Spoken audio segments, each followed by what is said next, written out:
Good morning, our viewers. Good morning for joining us. We're a little bit behind today because of technical issues. StreamYard wasn't working for some reason. So, but anyway, we get it fixed, no matter the challenge, because we are here for our children, because we're here for our future generation, no gates of hell will stop what we're doing.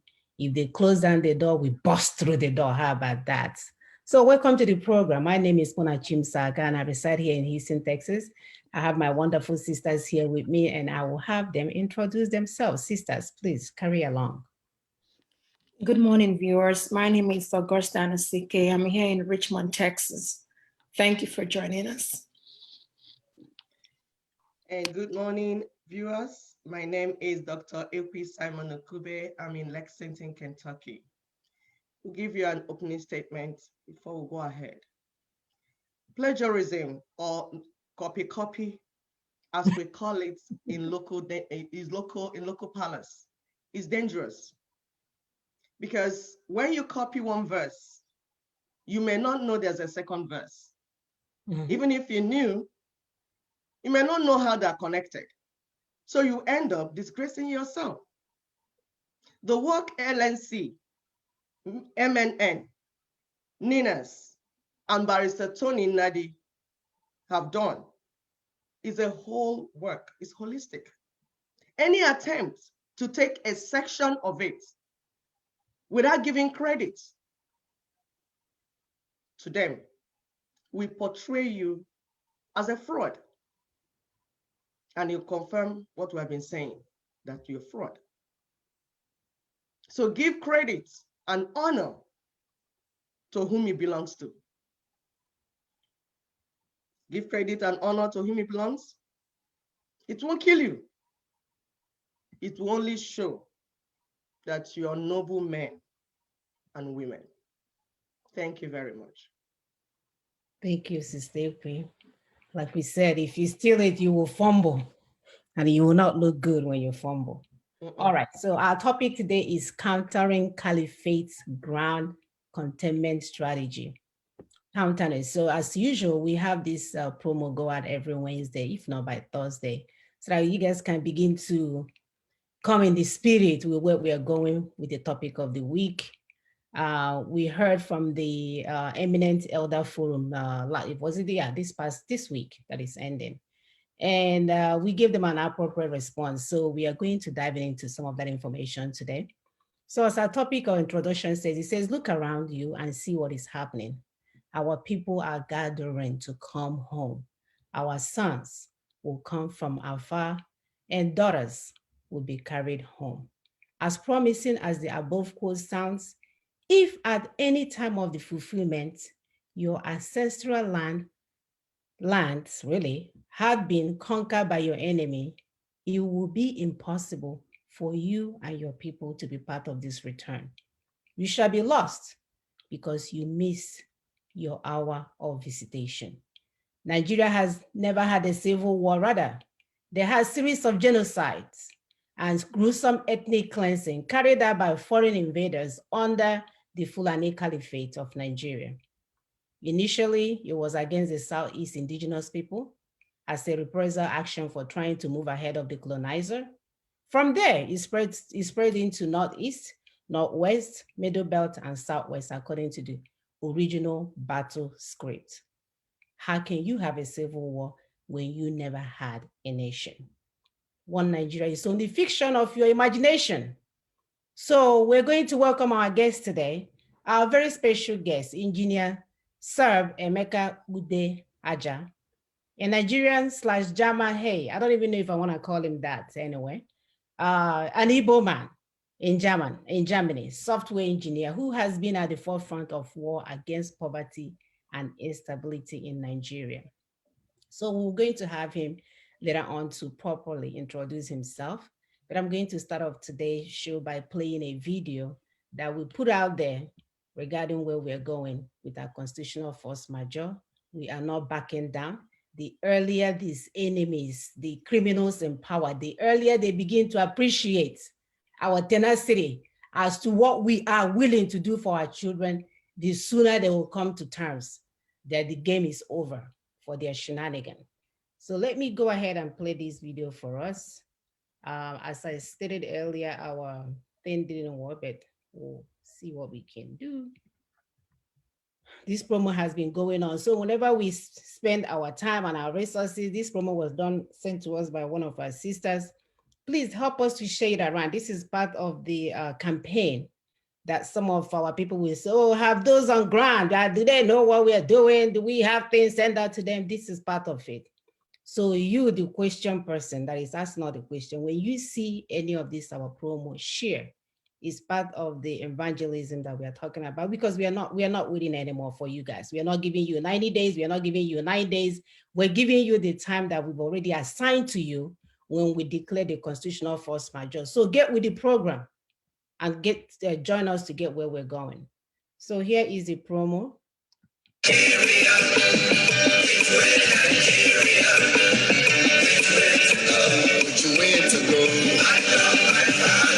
Oh yeah, yes I want to know.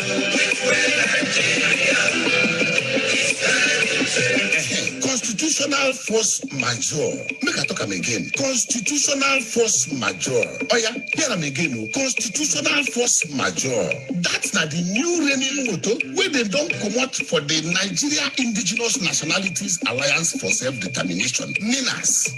Constitutional force majeure. Now waiting we go take forward march to freedom all the ethnic nationality them where they don't throw away inside cage for this dungeon where they call Nigeria. If you never know us before, now we be the people of Middle Belt and South. We don't join hand together to formulate the Nigeria Indigenous Nationalities Alliance for Self-Determination. NINAS, listen to this one. On 16th December 2020, now we don't declare a constitutional force majeure on the fraudulent Nigeria Lai 1999 constitution. Now the Yeye Fulani ethnic minority carry this sufferness throw away for the head of the people we get the land in the first place since 1999.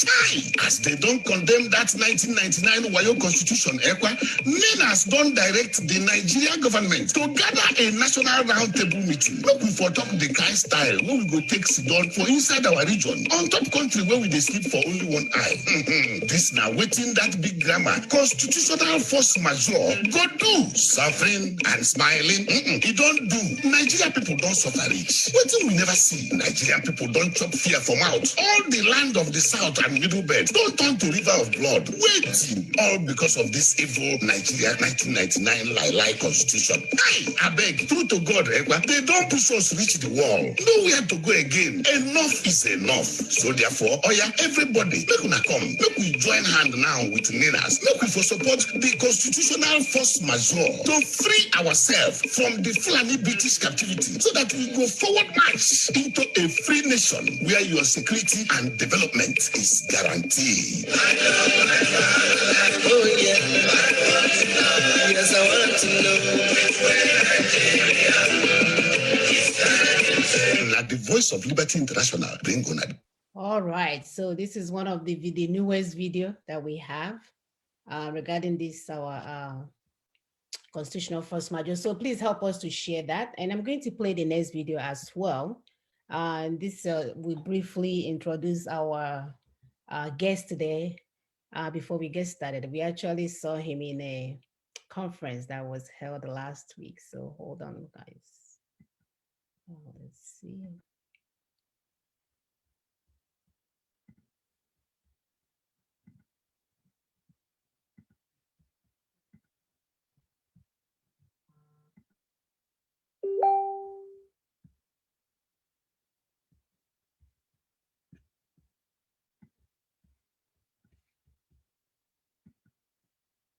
Everybody, I am Seb Udaja. I'm a software engineer based in Germany. I'm here in the capacity of the people. When we are talking about security, we can talk about the famous Turenchi, as we call it in Nigeria. But if the people are not there to present their view, all the Turenchi will be useless. So I'm here to represent the people as a veteran of the diaspora who have been fighting for the development of Nigeria almost all my life. So thank you for inviting me here. All right. Sister Augusta, go ahead. Thank you. Thank you for being here. Engineer Seb, can you hear me? I believe you can. Okay. Yes, I can. Okay, good. I'm a little bit under the weather, so I hope my voice will be loud enough. You can see everyone knows that Nigerian borders have been compromised already. Even our military and security system is compromised and intentionally. Sorry. Was that not what? Yes, so sorry. We wanted to have him introduce himself. So please, we forgot to do that part. I'm sorry. Exactly. I meant. So you were recently spotted in an event that we just showed. Please, can you tell our viewers who you are and what you're doing in that event? Okay, thank you, sisters. I am highly pleased to be invited to your program today. I've been observing this program with high interest. I'm very, very, very, very honored to be here. I don't need to introduce myself anymore because that prior video has introduced me, right? Right. I don't want to bore your viewers. Yeah, my name is I've said Seb Udaja. Okay, and yes, I live in Germany. I'm a Nigerian. I'm a German. I'm a European. I'm an African. I'm a worldwide. Yes, I'm a worldwide human being. Let it be on record. Let it be on record that I'm a citizen of many countries. Nigeria is in my heart. I left Nigeria young, and I've always tried to get back to Nigeria almost every year until the situation became what it is today. What do I need to introduce? I'm a software engineer. We powered and are still powering the information era.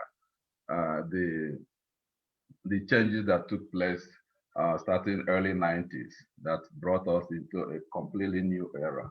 I'm glad to be part of these technological engines that brought about this change. I work in one of the leading companies of the world.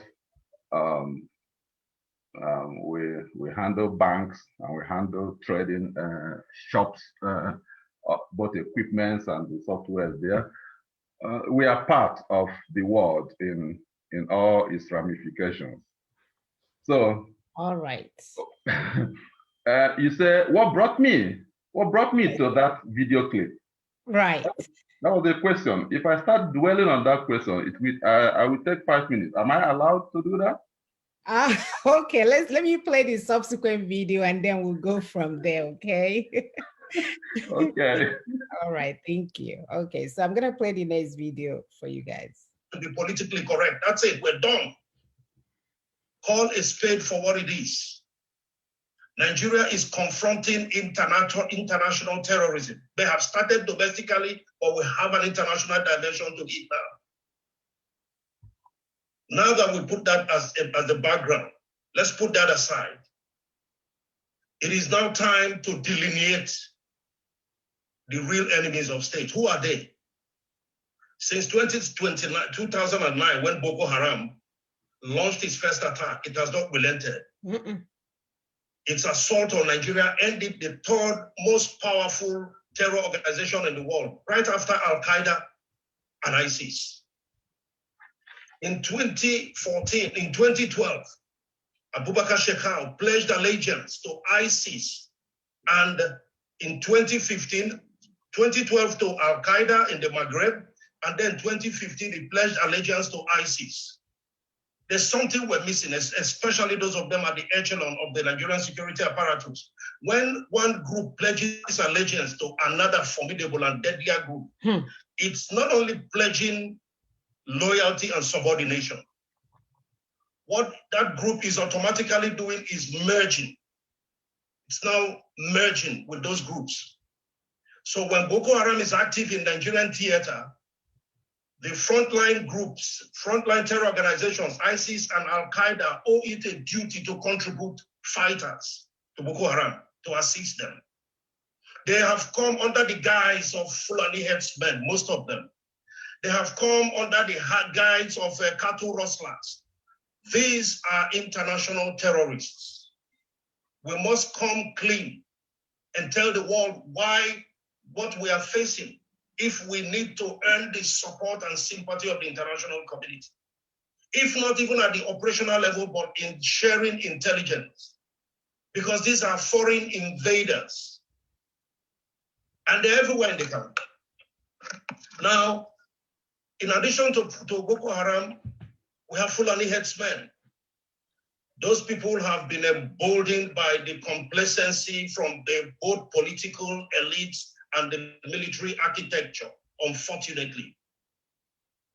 Why do we have to,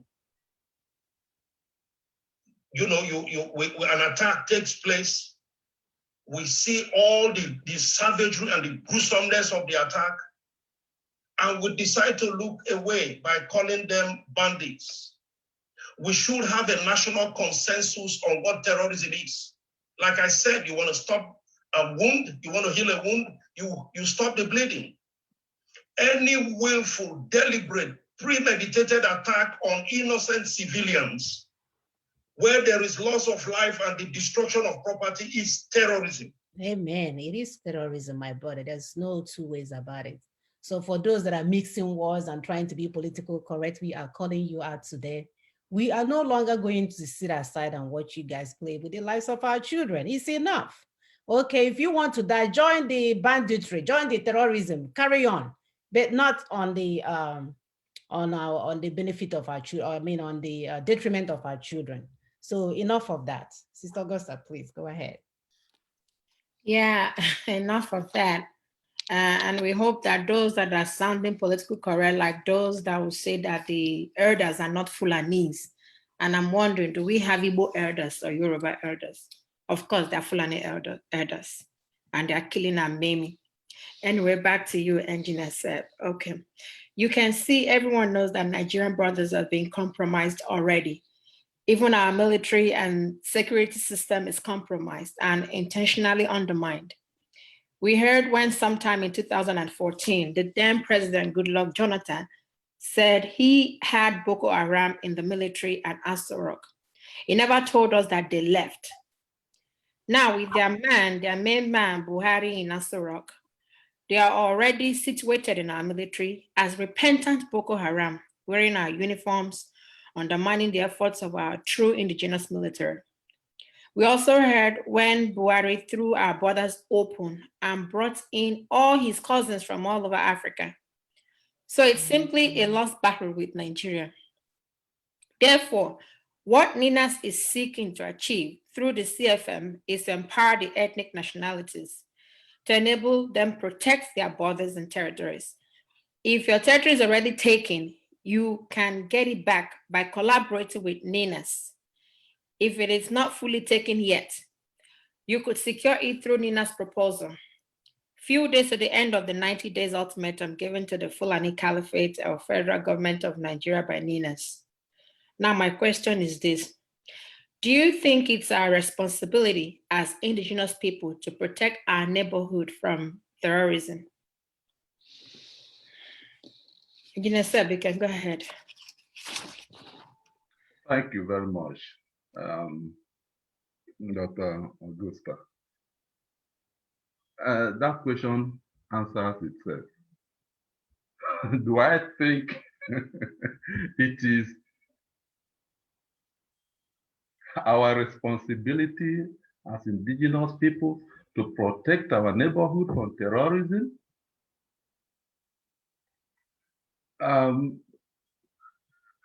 Any person who thinks that is not our responsibility, that person is a terrorist.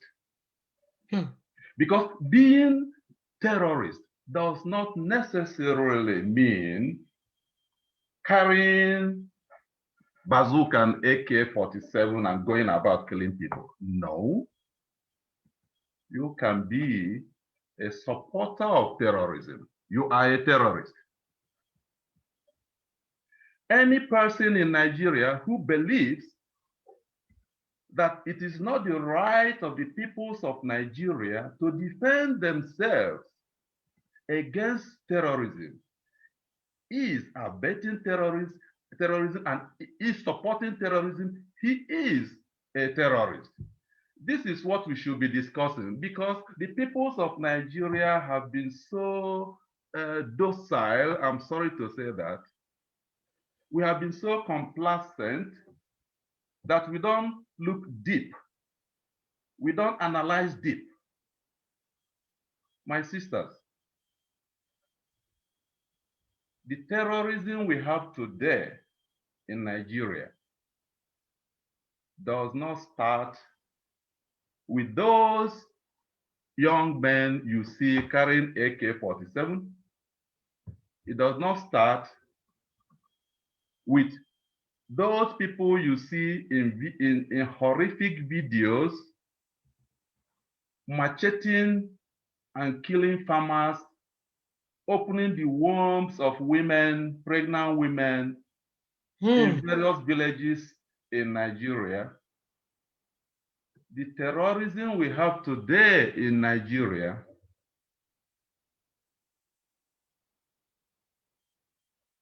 has a lot more people behind the scene. And I make bold to call out. I make bold to call out. First, the political elite in Nigeria. Many of them do not know that they are terrorists today that we are having. Yes.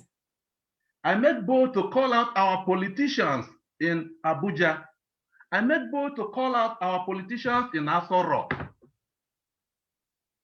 Look me in the eyes, gentlemen and ladies, politicians in Aso Rock and in Abuja. You are the terrorists we are suffering from in Nigeria today, because you are not making effort to support the terrorism in Nigeria. You are giving excuses to them. Now, in case our viewers are still confused about terrorism, what is terrorism?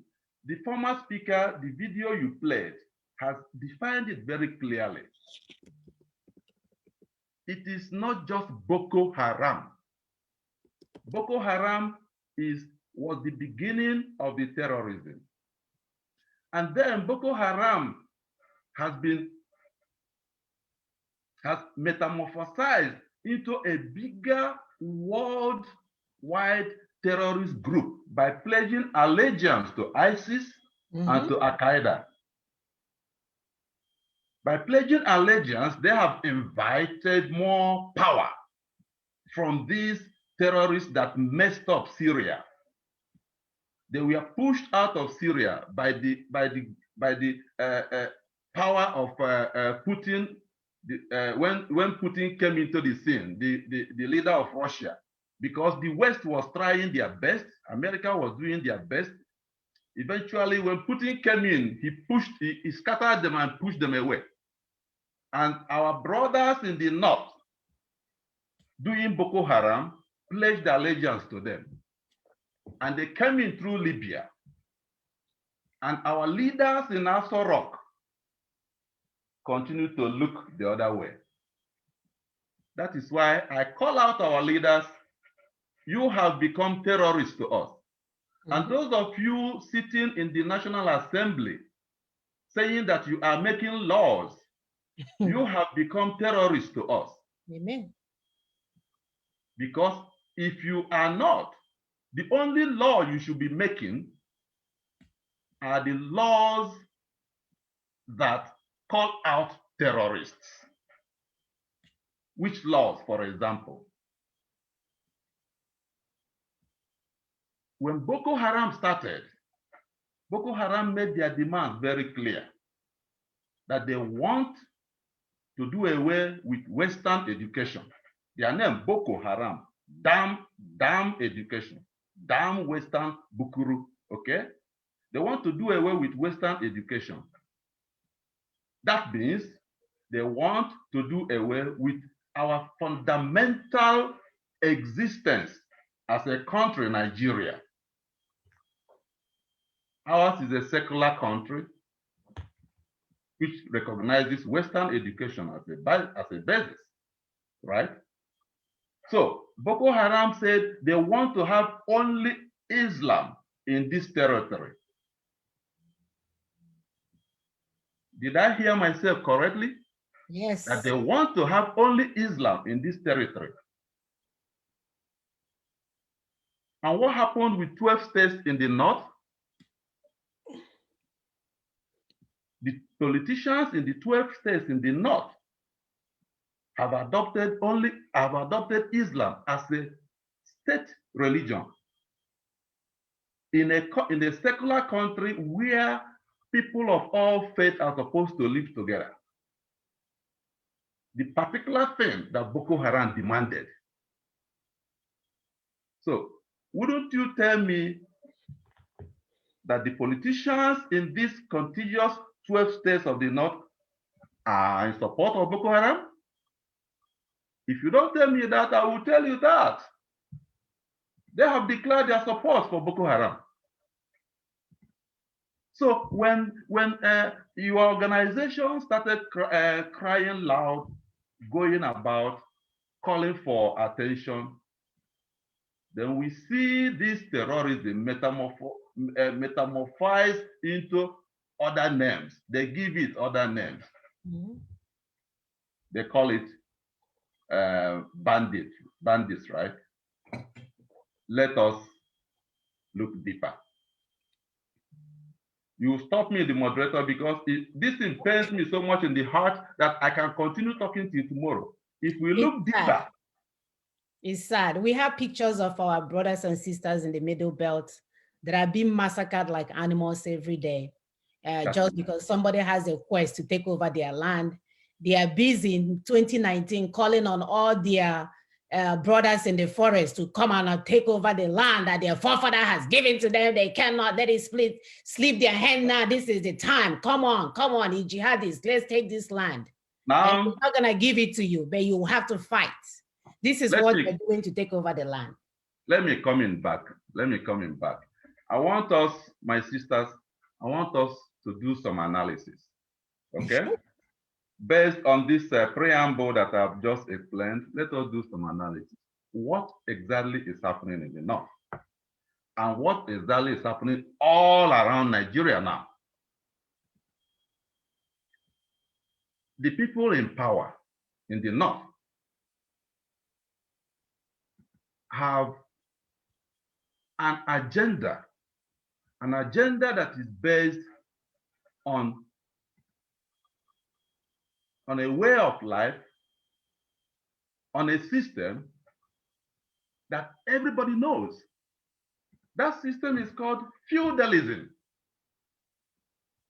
And the type of feudalism they have and they want to impose on all over Nigeria is a very dangerous one. It's a theocratic feudalism. It's not only feudalism, but it is based on religion, on faith. Let me ask you, my sisters, if I presume that you are a Muslim and your imam tells you, next Monday, you shall not eat egg. Are you going to eat egg next Monday? Definitely you will not.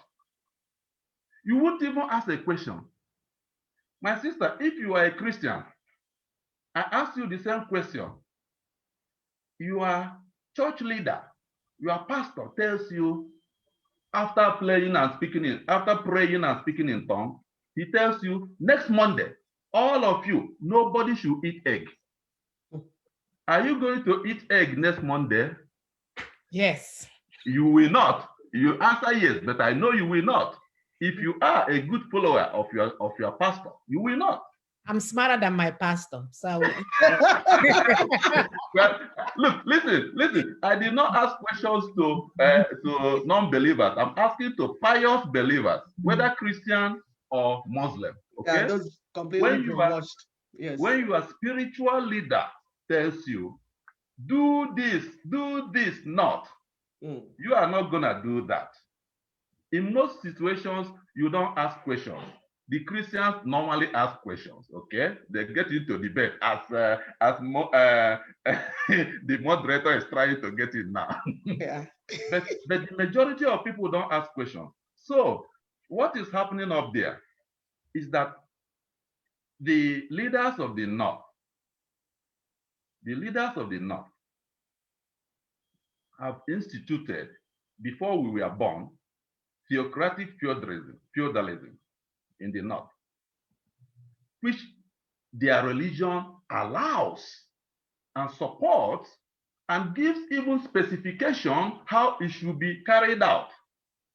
So those of us in the South, we do not understand this. But those in the North, the leaders, they understand it, and they are using theocratic feudalism to rule their people. According to the method, the one they are applying, you have an emir, and you can have the whole town hungry. In the morning, they come to the emir and get food and eat. That is why you have amajiris.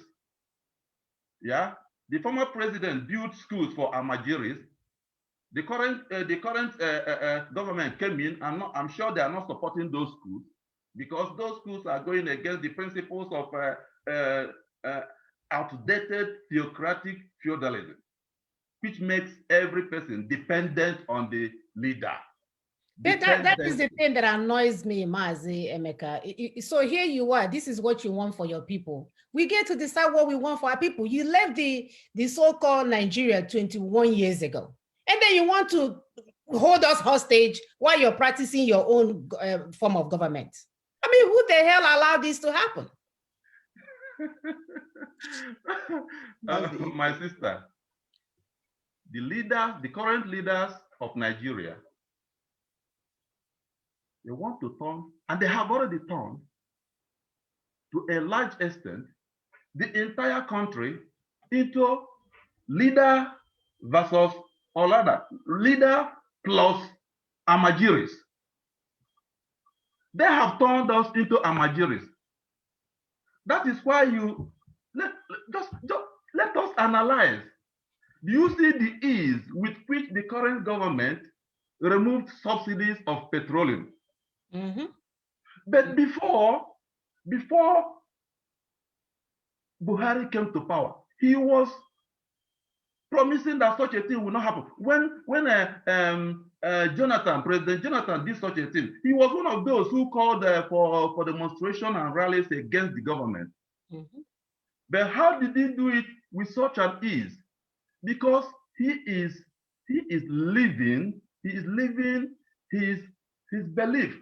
He does not understand what we are saying. And you don't blame him. You do not blame him. We blame ourselves for voting in someone who does not understand democracy. Or for even voting in someone who has their own territory. As you can look at the map that we have on display, these people left the Federation a long time ago. They are way gone. And now we are looking at the Alliance territory, which includes the Middle Belt, the Yoruba land, and the Lower Niger. So we do have the majority. This is one of the things that we need to let our people know, because when we start talking about the enslavement that is upon us as we speak, we also have to talk about ways that we can get out of it. This is the Alliance territory that we always speak about on our show. You can see that this Alliance territory is way bigger than the Sharia territory. So the earlier that we understand the power that we have as constituents of this territory, the better for us. That they are gone, they left what we said that we're going to do, and they left us and created their own governorship or whatever. Now, this is the time for us to do the same. And some people are still asking questions. Are they going to allow you? Did you allow them to take over their own side? Mm-hmm. Did they come and seek your permission and ask you for a referendum? Can we go? So why do you now think you're going to ask them for permission to go? Oga, park your car one side.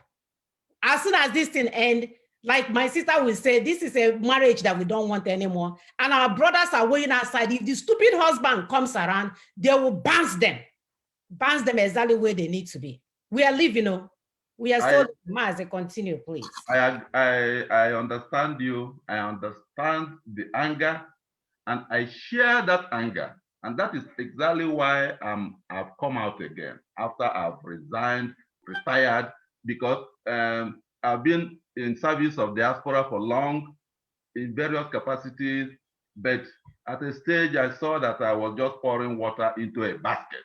No matter how much the amount of water you pour into a basket, when you come back to take that water, it is not there. Yes. Right? So you showed the picture you showed. The picture you showed, my sister, it depicts the reality on the ground. Now, but our people need to be informed. Dear viewers, dear Nigerians, that picture that you saw, it was showing that the northern part, the part that is green now, the people in that place, their governors and their houses of representatives, they have adopted Sharia over years. And the country is a country that is supposed to be secular. The constitution said, the extant constitution, which on its own is totally fraud, but that is the only constitution at the moment. It says in section 10, it says, no, the federal state, nor the states, neither the federal organs nor the state can adopt a state religion. It is there embedded in the constitution.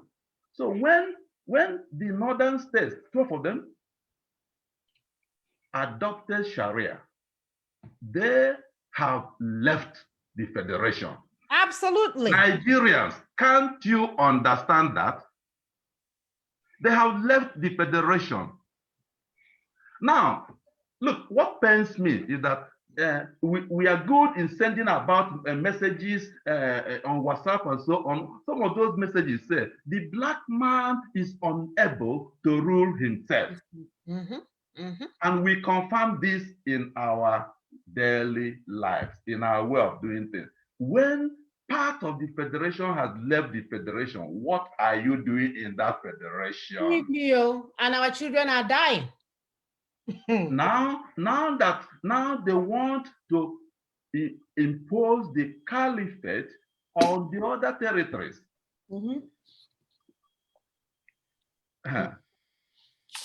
Thank God that we have people who have followed this thing, who have analyzed this thing, and they have come out with clear local standing.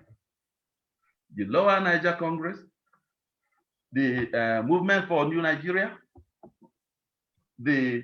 all of them together form an alliance, NINAS. We have to give them a clap. Oh yeah, absolutely. While we were sleeping, somebody was working, and people are waking up. Yes.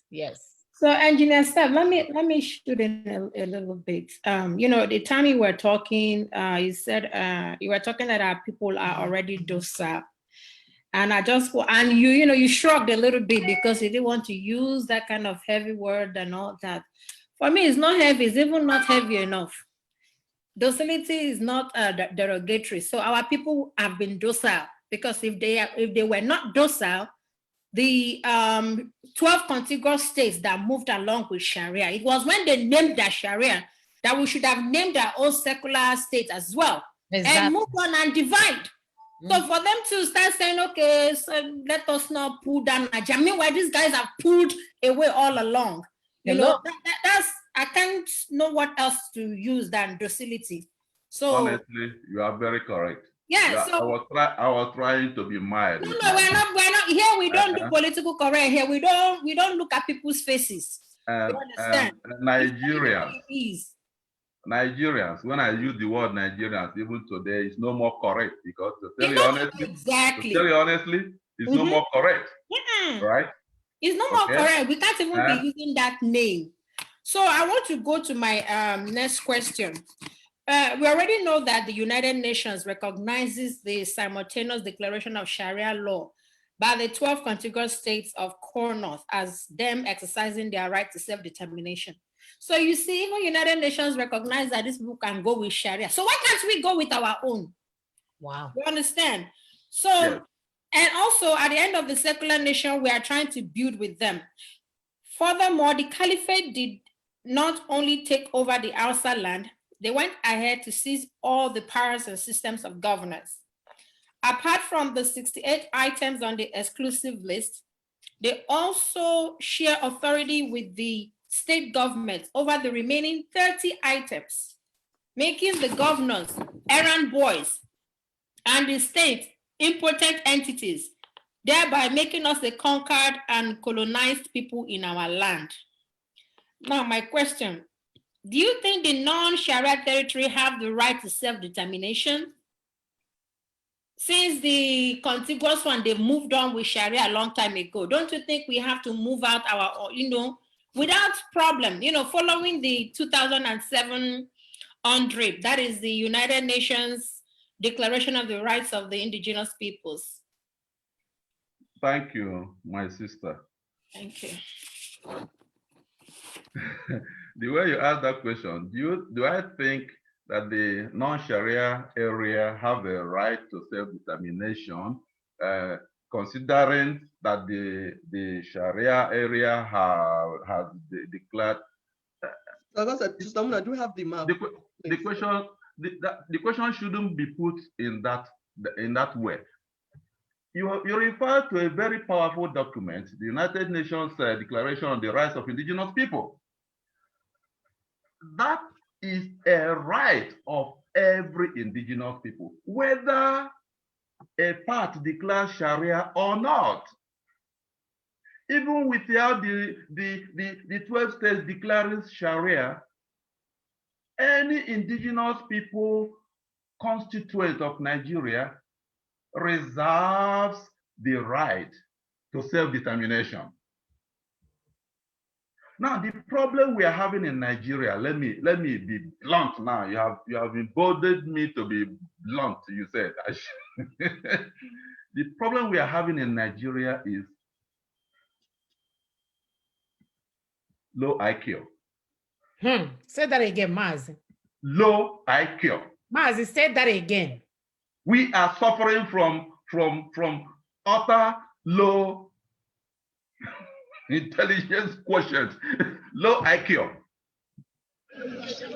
Because if we are not suffering from low IQ, the average Nigerian should know his right. It is the right of every indigenous people of Nigeria to self-determine when they want. That is why the Constitution, that thing we called Constitution, that is why it is no Constitution. After all, we didn't make it. Every civilized constitution of every civilized country recognizes the right to self-determination of the constituent people. And the way you know that they recognize that is by the level of autonomy the Constitution gives to the regions, to the people. Yesterday there was a conference. In that conference, someone gave us an illustration. The leader of Nigerian community in Russia, he gave us illustration with two examples: the Russian Federation and China, even China that is communist. The indigenous peoples of Russian Federation, they have their constitutions, they have their autonomies, and they have there is a federal constitution where these indigenous people agreed with the powerful majority Russian Federation on how they will federate. So any of these indigenous people, if the autonomy they have, if Russia starts doing anything that is beyond them, they can demand even further autonomy. But right now, they have already embedded in the constitution a great level of autonomy, acknowledging their right to self-determination. In Nigeria, we don't have even 10%. We don't have even 10% of autonomy for the indigenous peoples of Nigeria. Instead, what we have is a constitution that was imposed on us by feudal lords in the person of General, what was the name of that last military junta we had? Abu Bakr, right? Yeah. And then he posed the thing on us and said, we the people, we accept it. For goodness sake, Nigerian people, wake up. Wake up. It is your right. It is the right of every folk in Nigeria to self-determination. And given the situation that within the so-called secular union, that a part has gone on its own, all the remaining territory, this white territory that I'm seeing now, the alliance territory, it is your right to do what you want. If you say you don't want to be in the federation, it is your right. Now the question is, you have to organize yourself. Mm-hmm. You have to organize yourself. Go to the website of NINAS and sign the petition. Let every family make sure that every member of your family signs the petition on the website of NINAS. I would like the organizers to put in that website of NINAS where people will go and sign. Every Nigerian, drop your docility, sign the petition. Now, we de facto, starting from 16th of December, starting from this, anyway, let me not go into that. Let me dwell a little more on what made you, because you mentioned it, the 68 items, right? You mentioned it. Yes, exclusive. Can I mention it a little? Yes. Yes, please. Nigerians, when I was small, we had pipe-borne water in my village. Wow. In my village, we had pipe-borne water when I was small. When I was small, periodically a sanitary inspector would come to our house and inspect all aspects, all nooks and crannies of our house, including going into the storeroom where cooked food is stored. Yes, he went there to check the sanitary situation of the bitter leaf soup that my mom cooked the previous night, which we are still going to eat the next day. You wanted to taste the ogre.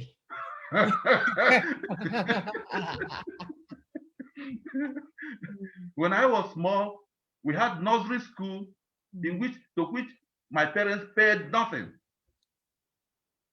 Now, what happened to all those things? They are gone.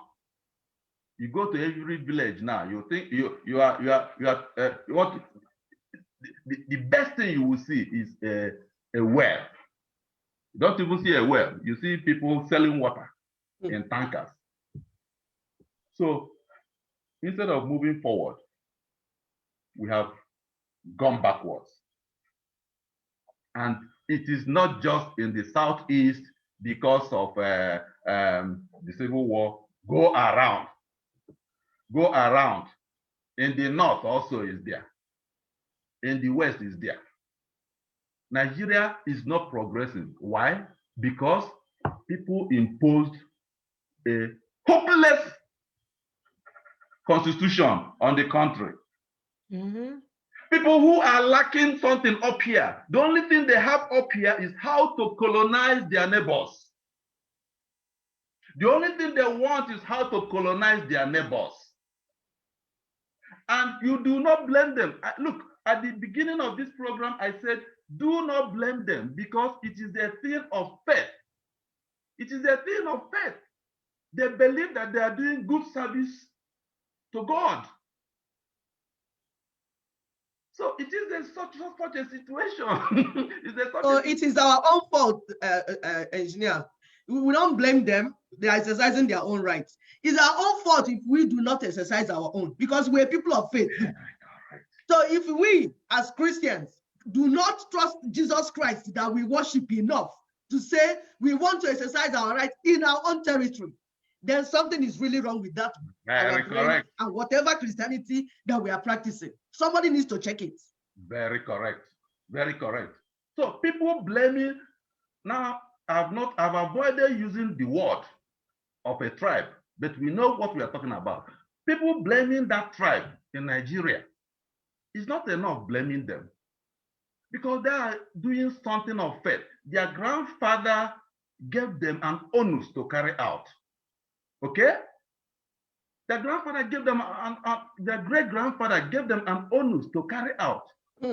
If my great grandfather gave me an assignment, which they did, yes, I will not stop until I carry out that assignment. You would think. So let us stop playing the blame game. Muhammadu Buhari is the grand patron of Miyetti Allah. Of course. Miyetti Allah is the organized face of carrying out the assignment of the great warrior, Othman Danfodio. I respect him, he's a great warrior. He was somebody that fought for his faith. So stop blaming them. And fought for his people. Yes, he fought for his faith. So what are our people doing? Our politicians. He imposed the leadership of his people according to the scriptures of that religion. If you defeat a territory, they become your slaves. So why are you telling the Hausa people that they should revolt? No, they have been defeated. They are slaves. Captured. Yes, they accepted the religion. According to that, how can a Fulani man be there? Now I pronounce the word. How can a Fulani man be there in a party and an Hausa man will come and become the governor? Are you dreaming? It is a thing of faith, and we should stop blaming them. Mazi, we're not blaming them. We want to leave. We are like leaving. The question now is, if we have a different value system, why are we together? Hello? Nigerians, wake up. We have absolutely different value systems. And that country has already been divided.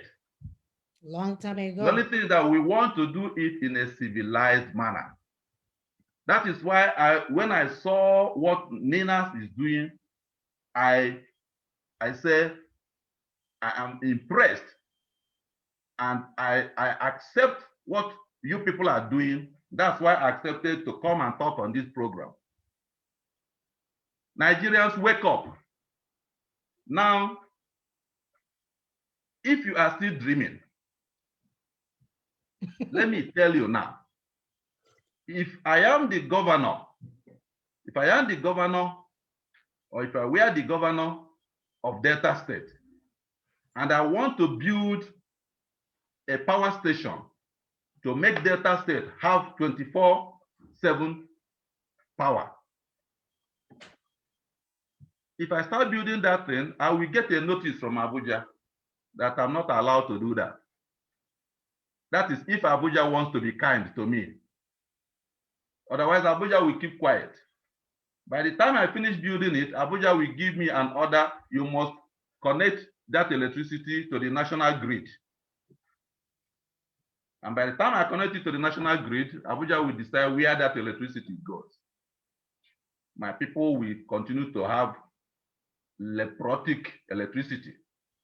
And that electricity that I'm generating, they will take it to maybe to Zamfara. Why?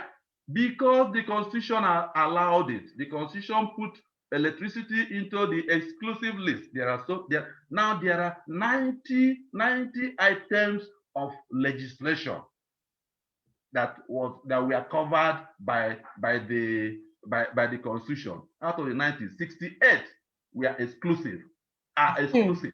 68. You as a region, you can do nothing. Why is it that NSAS, the youth were doing NSAS in Lekki, and then Sanwo-Olu called in army? Because he has no security. And he called in army. Once you call army, the army takes command no more from you, it takes command from their own structure. And apparently the command is go and shoot. They know nothing but to go and shoot. And by the way, why that shoot all over the place? Why killing? Value system. Remember I mentioned we have different value systems. Value system. The average people in the middle belt and in the south have a value system of sanctity of life. We have that value system of sanctity of life. Those are our brothers up there. They don't have that value system of sanctity of life. That is the simple truth. Call a spade a spade. We have different value systems. That is why they kill and they maim. And my good friend, the governor of Bauchi State, says it is a tradition of revenge. We have a tradition of revenge. Indeed. Oh, please don't play that video. It makes me so unhappy. Okay. But maybe we'll take permission from him. And then no, do. You have got it. Please do, play it. Okay. One thing I've noticed, Premier, while I've been here, is that Northerners seem to have, I'd almost call it obsession about the Igbos. Could you perhaps explain that to me? Well, the Igbos are more or less the type of people whose desire is mainly to dominate everybody. If they go to a village, to a town, they want to monopolize everything in that area. If you put them in a labor camp as a laborer, within a year they will try to emerge as headman of that camp, and so on. Well, in the past, our people were not alive to their responsibilities, because you can see from our northernization policy that in 1952, when I came here, there weren't 10 northerners in our civil service here. And I tried to have it northernized, and now all important posts are being held by northerners. Is this policy of filling all key posts in the north solely with northerners and not with other Nigerians a temporary or permanent one? In actual fact, what it is a northerner first. A permanent one. If you can't get a northerner, then we take an expatriate like yourself on contract. If we can't, then we can employ another Nigerian, but on contract too. This is going to be permanent, I should say, as far as I can foresee, because it will be rather dangerous to see the number of boys who are now turning from all our learning institutions, coming out with having no work to do. I'm sure whichever government of the day might be, it will feel rather embarrassed, and it might even lead to bloodshed. Doesn't this damage the idea, sir, of all people in all regions in Nigeria being fellow citizens of one country? Well, it might, but who gives a damn? I mean, new to our region, but how many northerners are employed in the east or in the west? The answer is no. And if there may be 10 laborers employed only in the two regions. Right. He said, who gives a damn if they like it or not? We will capture them, hold them hostage, tell them what to do, be an engineer, and you will come and ask me for a job. How about that? That's why I said this video makes me unhappy, right? Because this video reminds me of that my experience where we came to study engineering in a foreign land, and as young people full of life and friendship, we are living in the hostel. The hostel had big rooms, and we are living three of us in that big room. Wazobia, a Yoruba, a Wa is not a northerner, a westerner, and an easterner. The three of us, we are living together, right? We are very friendly. We are very friendly. But when we enter the classroom, they were preparing us for engineering. When we enter the classroom, the teacher will give questions, and those of us, I just gave an example with my room. So there are many rooms, right? There are many of us from Nigeria. Those of us from the South would answer the questions very quickly, and our brothers from the North who came with very serious scholarships. Learning deficit. Very serious scholarships. And learning deficit. And learning deficit. They weren't able to answer the questions. Not in mathematics, not in physics, talk less of chemistry. So I was feeling disgraced. I was feeling shameful that our brothers are not getting the things. So I called them. I asked why. They said, yeah, that's one said he did the technical college. That was the foundation he had. That was what he came with. I said, you did technical college where you were mainly drawing? He said, yes. I said, how is it you came and you want to do engineering? They stole the money. You know, and with a scholarship for that matter.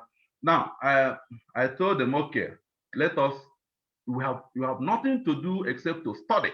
We have come to study in a foreign land, so let's get busy. I will teach you. I will organize extramural classes for you. I will teach you these subjects in my room, at my pace. All I need from you is absolute discipline. You do the homeworks I give you. You follow the timetable. I will draw your personal timetable, how you spend your day from morning till evening, so that I make sure that you follow my pace.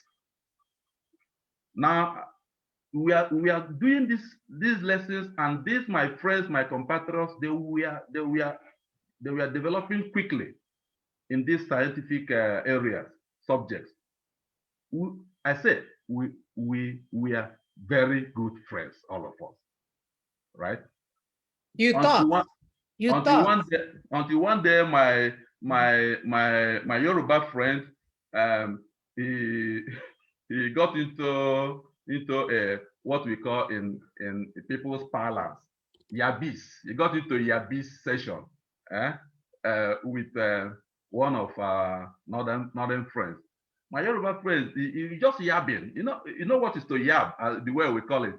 I don't even know how to say it in English, right? So he made a joke. He was making a joke, you know. So he made a joke on one of these people, and unfortunately, it looks like the joke went touched on practice of faith. You see, today I was talking things of faith, you know. So it looks like the joke touched on something of faith, I think, and they got angry. The person got angry. He went and told the others, and the others gathered. They gathered together and came to my room, and it was like, what is happening here? Then their leader, he looked at me. He said, Seb, you are very talented, you are very intelligent, and you are very kind. I will remember you when we finish all this our studies. You come to me in Nigeria, I will give you a job. Okay. And then he told my friend, my neighbor, the Yoruba boy who was making the joke, innocently, I would say. He said, you too, you get brain. You get, you know book, but you don't get brain. You know book, but you don't get brain. Eh? You think you can talk, you can talk. After this, our studies, we come to Nigeria, you will come to me, you will bow, begging for job. You will kneel down, you will lick the ground, begging for job. I will not give you job.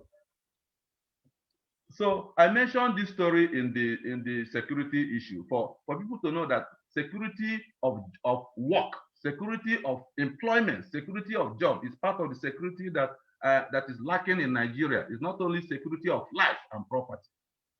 So that defined actually to a large extent my life. Because for me, that promise of getting a job from my student was an insult. Very much. It was an insult. And why was he able to tell me that? He was able to tell me that because his grandfather, Sir Ahmadu Bello, had a policy of northernization, which you just played. A policy of northernization which put first and foremost the northerner, whether qualified or not qualified, okay? If they don't find any person half qualified or qualified for the job, who comes second? A contractor, I think. They hire a contractor like him. Like Don't put it in one basket. A foreigner. A foreigner. Foreigner, there you go. A foreigner comes second. A foreign expatriate, he said, in that video. If they don't find a foreign expatriate, then they will consider another Nigerian. Hey, Aro. And that was as far back as the early days of independence. Yes. Okay, I would not blame him because he had regional autonomy. Please, every leader of a region can decide like that according to regional autonomy, right? Except of course, if the agreement on the federal constitution says that every citizen can get job on any part of the regions. If you signed on to it, and Sir Ahmadu Bello signed on to it, okay? If you signed on to it, then you have to follow meritocracy. We are where we are because we don't respect meritocracy. We are where we are because it will be good you bring the other one for referendum. Okay. That might be better, yes. The other one for referendum, because this one from Change, people are complaining that change.com is troubling them, requesting donation, all those funny things. Yeah. Right? So Sir Ahmadu Bello, he not only vigorously northernized the North,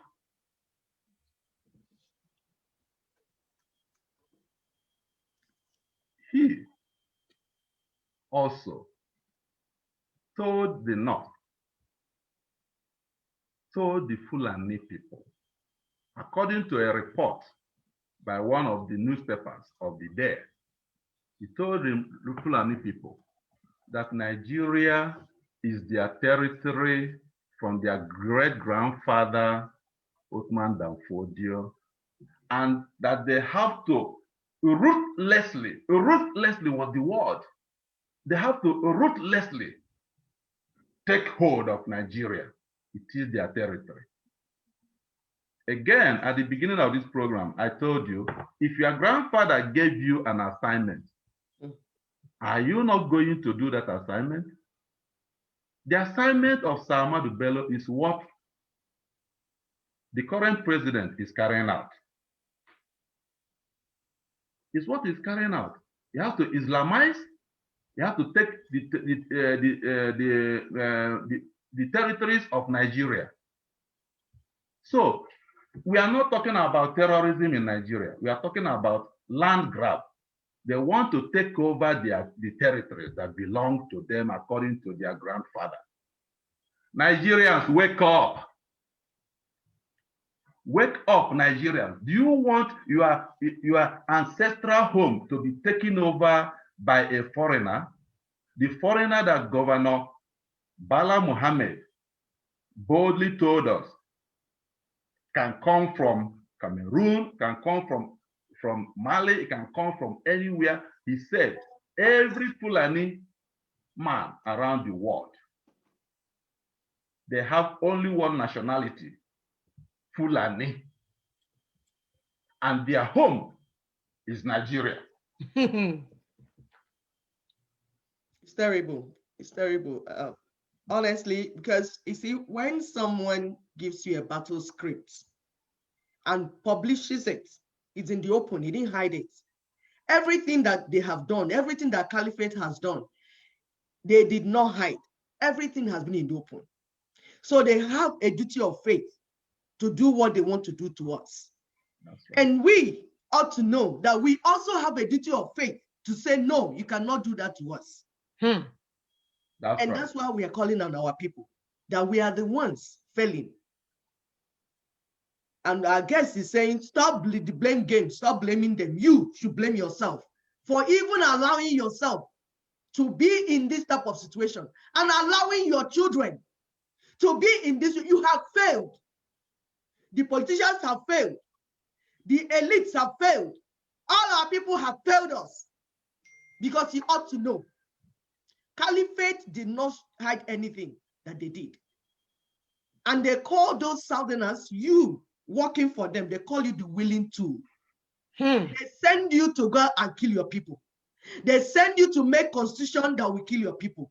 They send you to write papers and do documentations that will kill your people. Recently, we saw the EEF, Eminent Elders, is it Fools or Forum? What did they call it? Fools, my dear. That's what I saw when I Eminent looked. Elders. Fools Forum, something like that. They came out with a document, which that document is nothing than Caliphate doing what Caliphate always does. They will use the Southerners in our midst and turn them around against us. They went to produce a document that is dependent on the fraudulent Fulani 1999 Constitution. This constitution that has turned our people destitute and almajiris in their own soil. They brought out that document. And we say that your document is dead on arrival. Because that document is going to ensure our collective enslavement under the Fulani Caliphate. That's what your document is doing. EAF or EFUS or whatever. One of what they mentioned in that document was national referendum. And we have said it in this platform. This government that cannot even conduct an election between a husband and wife wants to do referendum what for you? Are you the Southerners? You were there with them to go and write that rubbish you wrote. Are you kidding me? My dear, they have to pay for their girlfriends in the hotel room now. Who's going to do the other job? So they will sell us. They will sell us to get money for more action in the hotel rooms. Yes, with 16-year-olds. With our 16-year-olds children. Yes. Yeah. That's why you sell us. That's why Did you say 16? I thought one of our governors went and brought a girl. 13-year-old. You're right. Yeah, or even 8. Who knows what they're doing with the 2-year-olds? They will not continue. So what Ninas and LNC, what they are proposing is a multi-regional, What did we say? Multi-regional, UN, US, in fact, international community monitored referendums. Not one referendum, not national Nigerian referendum, not Fulani referendum. No. No. We said regional referendums. As indigenous peoples, it is our right to self-determination. It includes to decide who to federate with, whether to even federate at all or not to federate, and who we are going to federate with is our right. But our major problem, like we have always said, has been our elites and politicians, the political parties in the South and Middle Belt, our own people. Our own people are a problem. Because the other people, there are so few. Our people are so removed from the pains and sorrows of the people. Totally clueless. Stand on a high ground and speak English because they went to school to collect fake certificates. Because I call it fake certificates because you get a certificate that whatever made you to get that certificate, you cannot apply it in physical world. You cannot practice what you learned in class. After you have passed the exam, you got a certificate, doctor, professor, this is this. But you're not able to use that thing to develop common sense and use it in the world. That's why we have issue with that type of certificates. A certificate that does not make you to think well. It stops only at the name, doctor, professor, engineer, sorry. And nothing to show for it. And nothing to show for it. If you have a degree, it should show whatever you learned that made it to earn that degree. That's why we say you earn a degree. That means you went through school and school went through you, and whatever you did to get that degree, you will put it in practical terms. People will see it. So we are talking to our political leaders, elites, whatever they call themselves. Now to you, Engineer Sam. You see, please, how can we inform our political parties, especially those in diaspora, those that are speaking for us? You know, I speak from UK. You might not understand what I'm saying. Those that are speaking in US, yeah, I speak Oyibo, pass Oyibo, we get them. I wanna Ghana. How can you talk to our political parties? The one they call is the Yes Party. Another one is the ADC. And when I was saying APC, EPC, ADC, I didn't even know that they have ADC. It's only God that knows what name they will come out first with. Please, can you help us? I don't know if there's a way you will help us to tell them that war and existential threat to the people is a non-partisan issue. It's not something you will do politics with. It's non-partisan. So we are saying they need to close shop. They need to suspend their political activities for now. All of them. Because you need to get the ground before you start thinking of what you build on top of the ground. Please help us. Thank you. Thank you, my sister. Thank you, Dr. Ekwe. It is a thing of pain, yes. First of all, you touched on eminent elders forum, and yes, you asked question. Eminent elders, what? What does that F stand for? It stands for forum. Okay. Okay. All right. So, yesterday, that was it yesterday or the day before yesterday, I was in a conference with one of those eminent elders, actually. Yes, it's correct to ask a question. What is eminent in their eminence? What is actually eminent in their eminence? For the very fact that these gentlemen apparently do not know the basics of indigenous rights as adopted by the United Nations in 2007. That fact alone points to a deficiency in knowledge. Absolutely. If these elders have a deficiency in such basic knowledge that is crucial for constitution making, then they are no more eminent. It's evolvable. We cannot call them eminent in something that concerns constitution. They use the word eminent elders forum presenting a draft constitution or a proposal on constitution to the National Assembly. But if they don't know that the only entity that can make constitution is the people themselves. If they don't know that, then I'm sorry, I'm disappointed.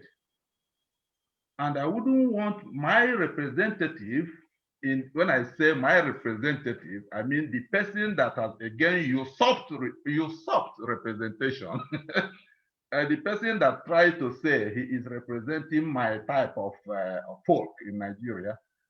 Please, you are not eminent, number one. Two, you are not elder, number two. Three, you are, that thing F is not a forum. It's something else. I don't know what it is. Maybe it's fireworks. Yeah. Fude or whatever. Why am I trying to emphasize on this? Constitution making is a thing for the people. And then when you take the time to read through this thing, it is agonizing in the first place to read through this document. And it is very, very clear who is sponsoring this document. This document is the next step, the next effort to maintain the enslavement, to maintain theocratic feudalism that is being imposed on us by the Sokoto Caliphate, which, by the way, is going beyond Sokoto now because of the margin of ISIS and ISWAP in West Africa. Okay? In place of the regional referendum, which my sister mentioned, first of all, if you recognize the rights of the indigenous people, then it goes without saying that you have to start from the people. You have to start with a referendum from the people.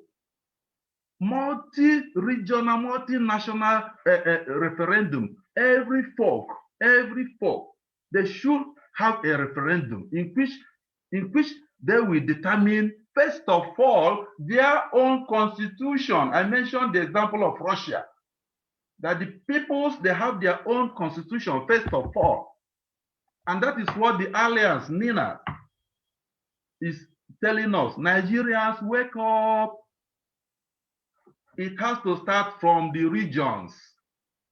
Every region of Nigeria, every folk of Nigeria, even if we are 300, yes, we can do that. The black man can take care of his destiny.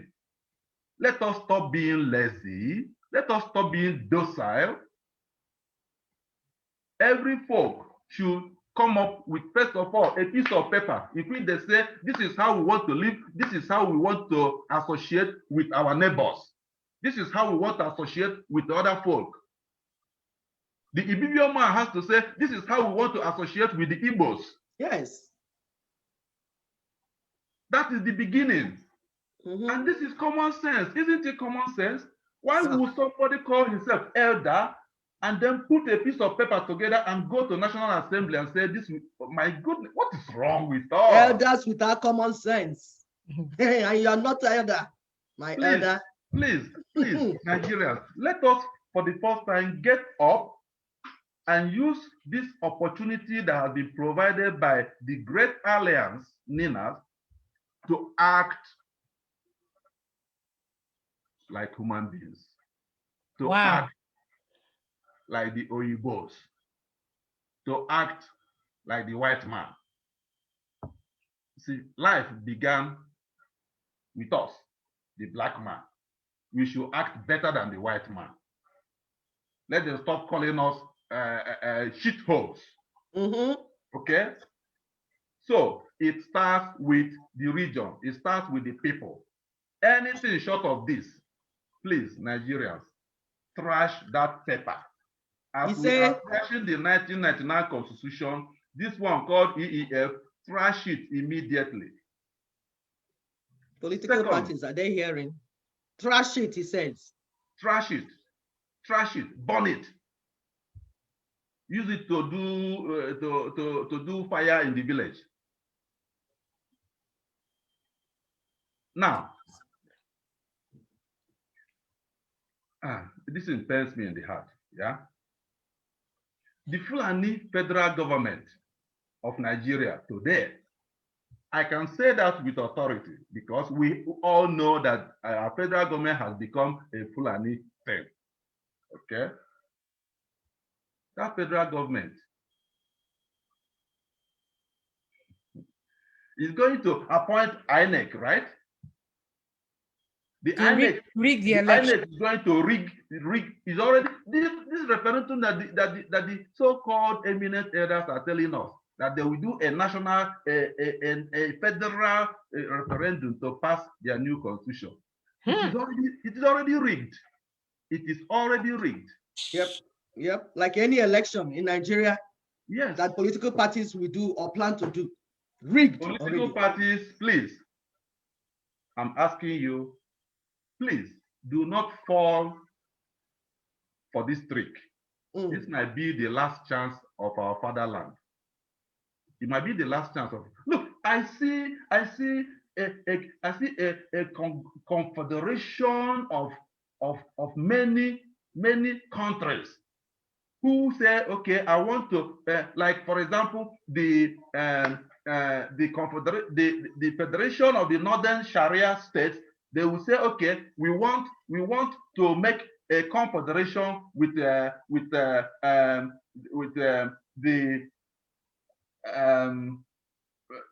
hypothetical country called Igbo country.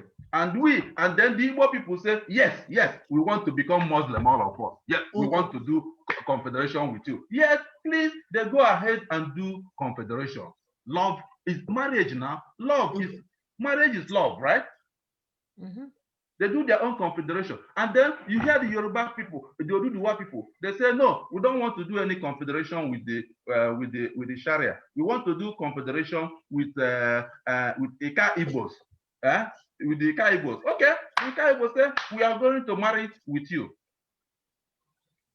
Nigeria can have several confederations, and Nigeria can have one confederation. Of course, one will not work as long as there is Sharia there.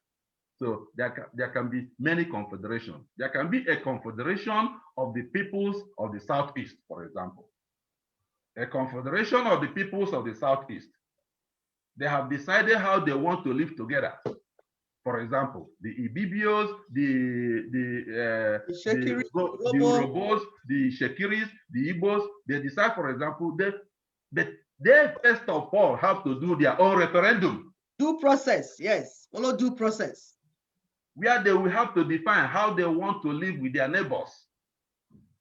And I understand that NINAS has already done a lot of work in this area. Nigerians, go to the website of NINAS and put your name there. NINAS, what's the website? NINAS ffn.org. NINASFFN.org. Go Freedom there. from Nigeria, FFN. That's what it stands for. Okay. .org. Go there and put your name. Yes. Looking through this document, I scanned through this document. I felt like sick in my stomach. They are telling us that the National Assembly, which is founded on fraud, this National Assembly now will be empowered to be creating regions. My God. They will be empowered to be creating regions. Instead of the federating units creating union authority. They don't get it. They This don't is like understand. building a house from the roof. Yes. And you don't are get calling it. yourself elders. Oh, if I happen to be one of these elders, I will come out tomorrow to one of the newspapers and say, I apologize to Nigerians. Please, Exactly. I apologize for this insulting our pornography. intelligence. For insulting our intelligence. They need to apologize, This actually. is pure pornography. Yes. They should come out and apologize. The National Assembly will be creating regions. My goodness. How do they think about it? This is pure caliphate. This is pure caliphate mentality. Yes. This is pure feudalist mentality. Of course, they want to create regions when they send their terrorists and the terrorists capture Oyo. When Oyo is fully captured, they create a new region and call it a Sharia region. Imagine. That's what they want to put now into. Let us wake up. Now, these so-called elders, they want their so-called proposal to be ratified, to be approved by a National Assembly, which by itself is a product of fraud. The National Assembly we have today is a product of fraud. Please, Nigerians, understand that. I give you one example. The Constitution, the membership of that National Assembly is totally skewed. So skewed. Knowingly skewed by the former military junta. Knowingly. So there is no way you can pass a progressive law in that National Assembly. You cannot. By the way, remember that National Assembly is so funny. It's so funny reading this thing when somebody calls himself an elder. An elder. Section 10 of our extant constitution, this fraudulent constitution, is talking about how the National Assembly can make changes to the constitution, which is what these our elders are proposing now. You need 2/3 majority. How will you get it? Mumus. So please, this is a trick to deceive Nigerians away from the constitutional force majeure which the Great Alliance Ninas declared on 16th of December to save us from this enslavement that is called Nigeria. I don't know. Thank you so much. The same fraudulent constitution that produced the current National Assembly. We want to now legalize it. We want to legalize it by saying, okay, they have now produced a new constitution for us. I don't know. Can fraud make good out of it? No. By common knowledge, if you have a document and that document happens to be proved to be fraudulent, like their passports, if it's fraud, fraud, what do you do to it? If you have a passport that is found to be fraudulent, right there on that spot, that passport, you can shred it. It is null and void. And you holding that passport, right there on that place, you are a persona non grata, a person without document. Yes. Prison is waiting. The fact is that Nigerians, we have no constitution. From 16th of December, the alliance have come out to make it clear that what we have is fraudulent. Look, so you are tense, all Nigerians. All Nigerians. Yes, and the politicians, you need to address them. You know, they're your friends. Second point, yes. Second point that you referred me to, the politicians. I asked our politicians when we had a dialogue with our politicians, please, why are you in politics? Majority of the countries around the world, people go into politics to make a positive change. How do you think you can make a positive change in a situation where a country does not have a constitution? Ask me. What kind of positive change can you make? So I'm appealing to all. Look, I don't. It's an open secret. All these political parties, yes, you have wooed me in one way or the other, from the past to the present. Okay, I've refused to join any of you. I'm not saying that there's anything bad. No. You must go into politics in order to make a change. But the problem is that you cannot make a change based on fraud. That is why I'm not joining you, even the latest one. I'm begging you, please, ADC, African Diaspora Network. Is it company? Not company, please. It's business. Don't do it. No. It's business. I have my friends in that. Really? Okay. Call them correctly. Talk to them. They should close shop if not it's Diaspora company. Congress. If they should close shop if not it's company.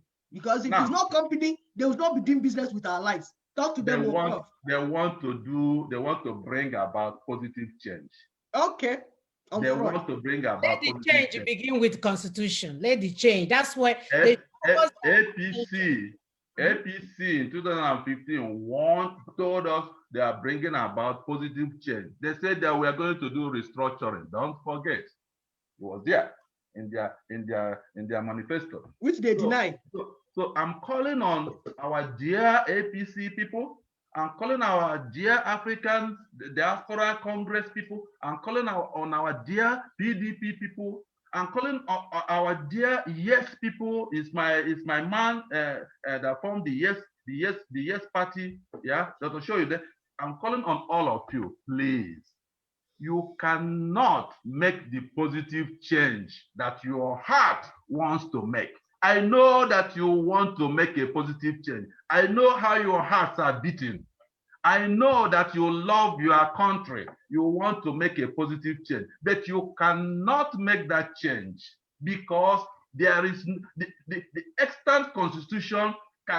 It ties up your hands. The extant constitution is fashioned to carry out a feudalist expansion.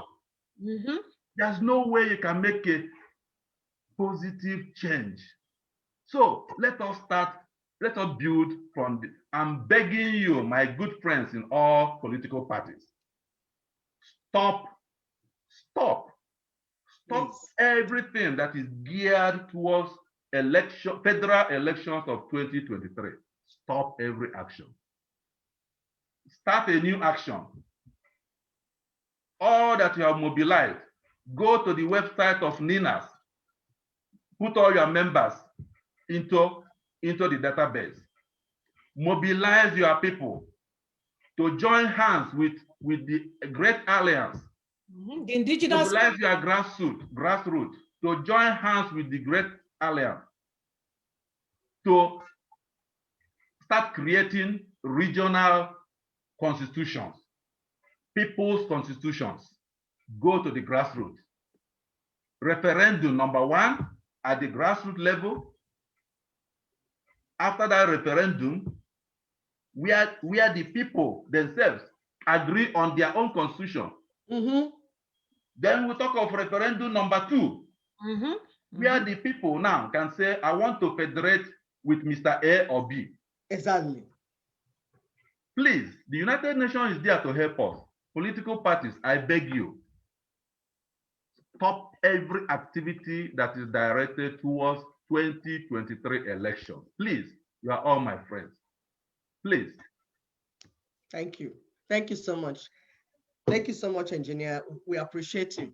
So now we are finished talking to, because our people say when you finish,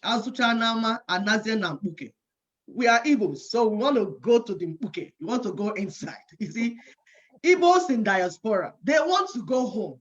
We talk to a lot of them. We can see them agitating, doing so many things.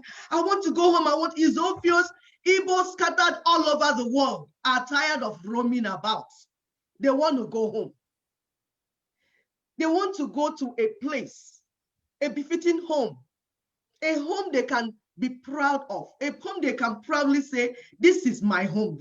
Nigeria has not presented that home to them. No matter how they've worked hard, try to build Abuja, build everywhere, Nigeria is not that home. It's obvious. So Igbo people want to go. My Igbo people want to go home. Because what we are witnessing is foreigners taking over our land.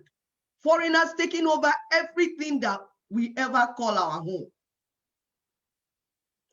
What we are seeing in Nigeria in general resembles what happened in Turkey, what happened in Lebanon. Some of us, so people should go to our website. We have some of these videos. There's a video of the lady from Lebanon that said everything. You can see this whole thing is following the same process. But sadly, our liberation struggle as a people, now I'm talking about Igbo people, has suffered a lot of setbacks. The major problem we have identified is some Igbo men, especially Igbo men, seeking for recognition. They want to be given titles. They want to be called this and that. My people are dying. When my people are dying, our people are dying. Some say we will not support LNC, we will not support Ninas, we will not support what they're doing, what Barrister Tony is doing, except Tony recognizes us. He has to give us title. He has to call us names. He has to tell us that we know what we're doing. Even what we're doing is stupid. Even when it's very obvious to everybody that you don't have a strategic plan, when it's so obvious that you don't have any plan to liberate my people, they lie to the people, set up all sorts of rogue franchises, just so that ignorant people will be shouting and shouting everywhere. And then they'll be saying, under the leadership of Mazi and Lolo of so and so. That's all they're doing. It's so sad, because I tell my Igbo people, I say, you started this struggle. You died for this struggle. You started the struggle even when the rest of Nigerians didn't even know what was going on. You started it. You've lost millions for this struggle. It should be you embracing Ninas first. It should be you dropping everything you're doing and saying, this looks like the right way. Let me drop my ego. Let me drop whatever it is and do what I'm doing. For the first time, take instruction and do things the way the whole world said this is the way people will follow to do it. So I'm coming back to you now, engineer. As the founding member of Ndibo Germany, I hope I'm saying it right. If I don't say it right, you correct me, please. An experienced software engineer, what would be your vision of an Igbo nation when you look and see our people united as a nation, either as part of a federation or confederation or standing alone or what, but organized in nationhood?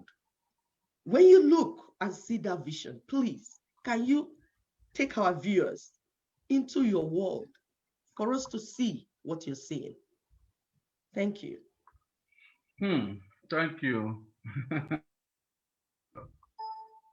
That was a passionate one and very clear one. And actually, since you said let's come home to the Igbo people, I feel urged to speak Igbo in this section.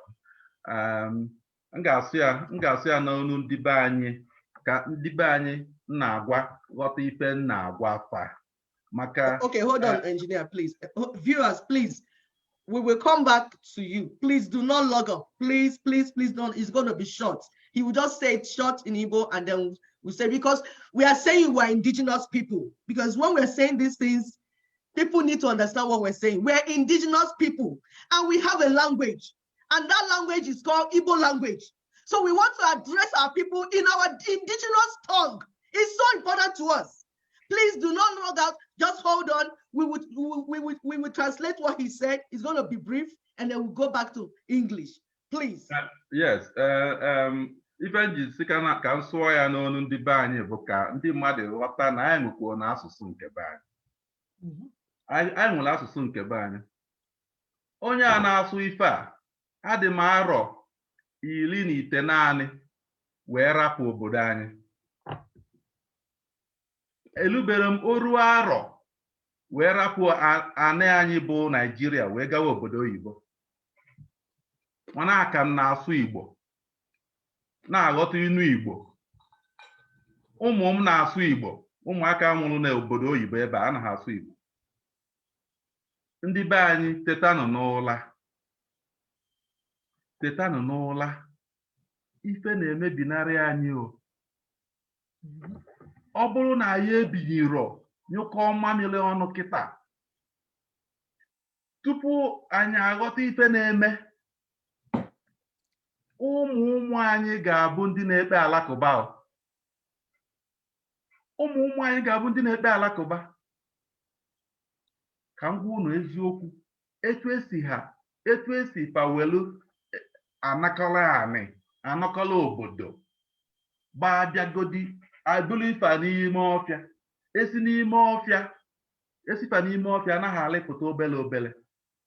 Na-egobi, wele ego na-egobi ndị nwe obodo. A na-elesifa anị obele obele. Ọzọ, akpọtago ha onye isi a na-akpọ Seriki. Onye isi fife a na-akpọ ya bụ Seriki. Dowe ya ebe afọ. Ọzọzi ebido fa ife a na-emelụkwa n'ọdịda anyanwụ n'Oyo. Ebido fa yibe ndị mmadụ egwu. A ga-eyigide unu egwu. Ada na unu gbafelu gbadata na diaspora etu a si n'obodo ndị ọzọ. Ma unu si na anụ unu ba n'Igbo gbapụzie gbana na nke ndị ofesi agafee nnukwu mmiri. Ife a na-ekwu bụ ife emegolo eme. Ife a na-ekwu bụ mahadum etu esi analụ atọgha ndị mmadụ nalụ ndị mmadụ ahụ. Mahadum edechalụfa n'akwụkwọ fa. Ana m ayị unu na-akọwala unu aiwezi n'iwe, unu akpọzi na ndị a iyi na ifefa na-eme bụ okwukwe pakapa na-agbasa. Okwukwe pakapa na-agbasa. Ọbaha ulu na unu na-akpọfe iyi. Ndị na-akpọ iyi onwere dị ka o si metụta onye ọbụla. Ọ nọ ka oke na-ata ite ọna. Gịnị ka ọ tapụtara ya? Ị na-akpọ ndị na-agbasa okwukwe fa iyi. Mbanụ. Maka gịnwa bụ onye na-eme ife ọdịnala. Ị ga-achọkwa ka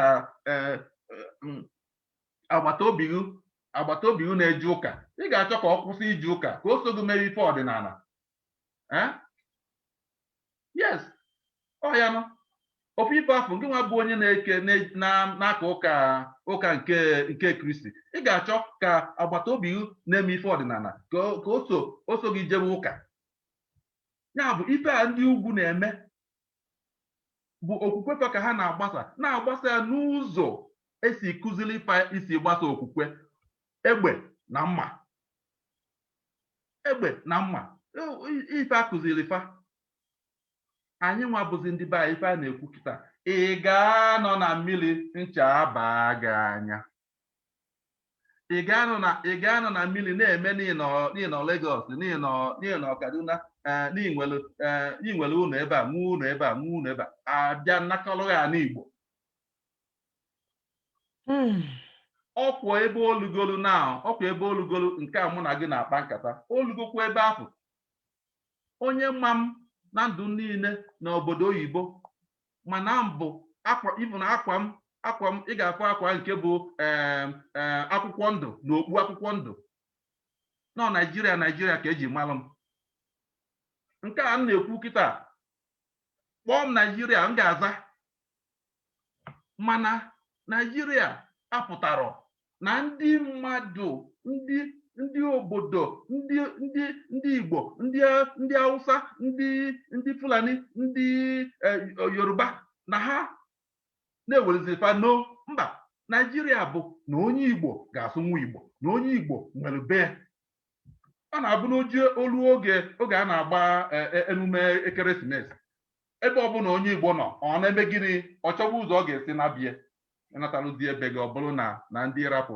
ha ncha niile ekpe oge alakụkpa biko ngwagwazi anyị ha ga-eme ka ha hapụ isozi ndị na ndọrọ ndọrọ ọchịchị ndị politicians ka ha jee solo chọọ ihe ndị na-asị na-eme biko ife izizi anyị ga-eme ụmụ Igbo ma anyị na-ebe akwa Biafra enwere m ike ịgazi na bekee kịta ka nsụ ọgba ma anyị na-ebe akwa Biafra ma ya dị ebe akwa Biafra ife izizi anyị ga-eme bụ kpọkọrọ nwanne gị kpọrọ onye afọ gị na a na-ebe akwa Biafra gaa denye afa na ife ndị niile na-asị na-eme denye afa ka onye Igbo ọbụla ka afọ anyị dị n'akwụkwọ afọ anyị ga-eji wee jekwuo ndị na-achị obodo ụwa niile a na-akpọ United Nations ka afa ndị Igbo niile dị n'akwụkwọ afọ bikonu o nwere onye si enwe na igwe na lọlọ mba mana ife a na-ekwu bụ ka anyị kọọ mamịrị ọnụ rapụ ugwu m ka ewepụta ọganiru obodo ndị Igbo anyị enwero egbe na mma anyị ga-eji n'ọgụ ndị na-anụso anyị ọgụ ji egbe na mma ife anyị nwere bụ ụbụlụ bụ ife anyị nwere ụmụnne m ndị Igbo ụbụlụ bụ ife anyị ga-eji n'ọgụ melie Ninas ewelugo ụbụlụ wee pụta ọgụ wee pụta n'ọgbọ obodo na-eme gịnị obodo na-ama jijiji ifuru ha ka a naghị ewepụta ma constitution ma economic ma atụnọgịnị economic gịnị obodo na-ama jijiji kedu ife kpatara na obodo a mara jijiji eri ahọ niile anyị na-eti Biafra gịnị kpatara na ha mara jijiji maka na anyị na-eti mkpu na anyị ga-egbukwo mmadụ ma anyị ejiri egbe ndị ji egbe abịa na-agba anyị ka kpalakwukwu amụcha aha anyị mara na ọtụtụ obodo dị n'ala Igbo na-efe eke n'ọtụtụ obodo dị n'ala Igbo na-efe eke ndị ide mmiri na-efe eke python bụ nwa na hefe site n'oge gboo ndị a wee tocha ife agaghị eme unu wee sị python dance ka alị anyị nke karịrị egwu eke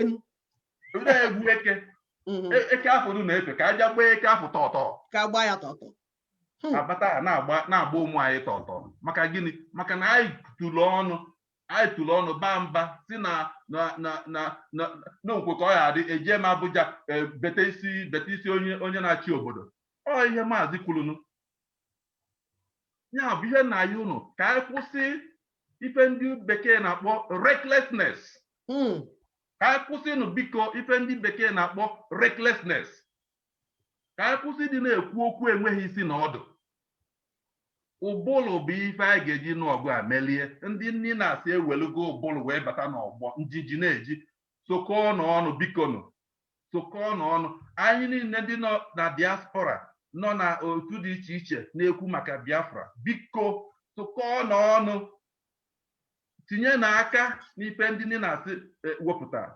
Ha, ọ gịnị ka a na-ekwu? 68 exclusive. Do you want to go into it now?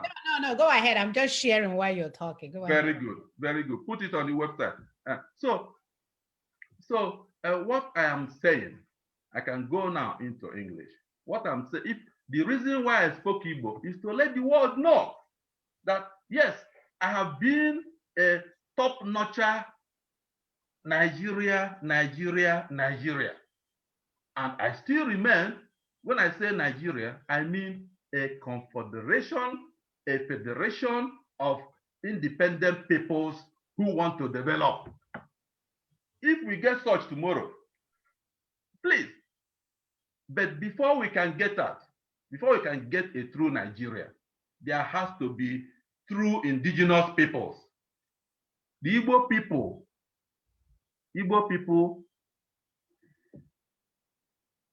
are a gifted people. It is actually the Igbo people that made Nigeria exist up to today. Yes. Because of your ingenuity and your readiness to travel to other regions and make it your home. Okay? But Igbo people, you have to wake up. You should wake up. You should wake up. Stop playing blame game. The Fulani people are doing what their faith demanded of them. So stop blaming them. By their faith, the way they interpret it, because there are Muslims in Singapore. I have a friend, a Muslim from Singapore. They don't interpret Islam the way the Fulani people are interpreting Islam. Okay? But the way the Fulani hegemony is interpreting Islam, it is giving them right to kill, to maim, to take over your land. So this interpretation is against your faith as a people. So I'm calling on you, Igbo people, come together, rally round Ninas. Go and join the activities of Ninas. Azotan ane. Ewe zoba ute. Okay? Go that's right. So please, that is my request to the Igbo people. As for us in diaspora, it pains me that the brain that we have in diaspora is not coming home. It's not coming home because the possibility is not there. If sorry, I promise to go into English. If the Igbo people tomorrow, you put your acts together and you have your regional referendum and you have your own autonomy, whether you confederate with another person, if you have your own autonomy, that you can, I'm sure that within half a year, Igbo land will have electricity 24/7. I am sure of it. 3 weeks. Absolutely. I said we didn't have a year. Let's just 6 months. I know 6 months. Igbo land will have electricity 24/7. Yes. And I tell you, as soon as we have that, the software groups that will come with me to Igbo land will provide jobs for thousands of Igbo young people. We shall provide jobs for thousands of Igbo young people. And the companies we have in Europe, we be in Europe and be making use of services of our people in Igbo land. Absolutely. That is a promise I'm making. As long as you get your acts together and get your autonomy within a federation of Nigeria or within a federation of with another person, I don't care.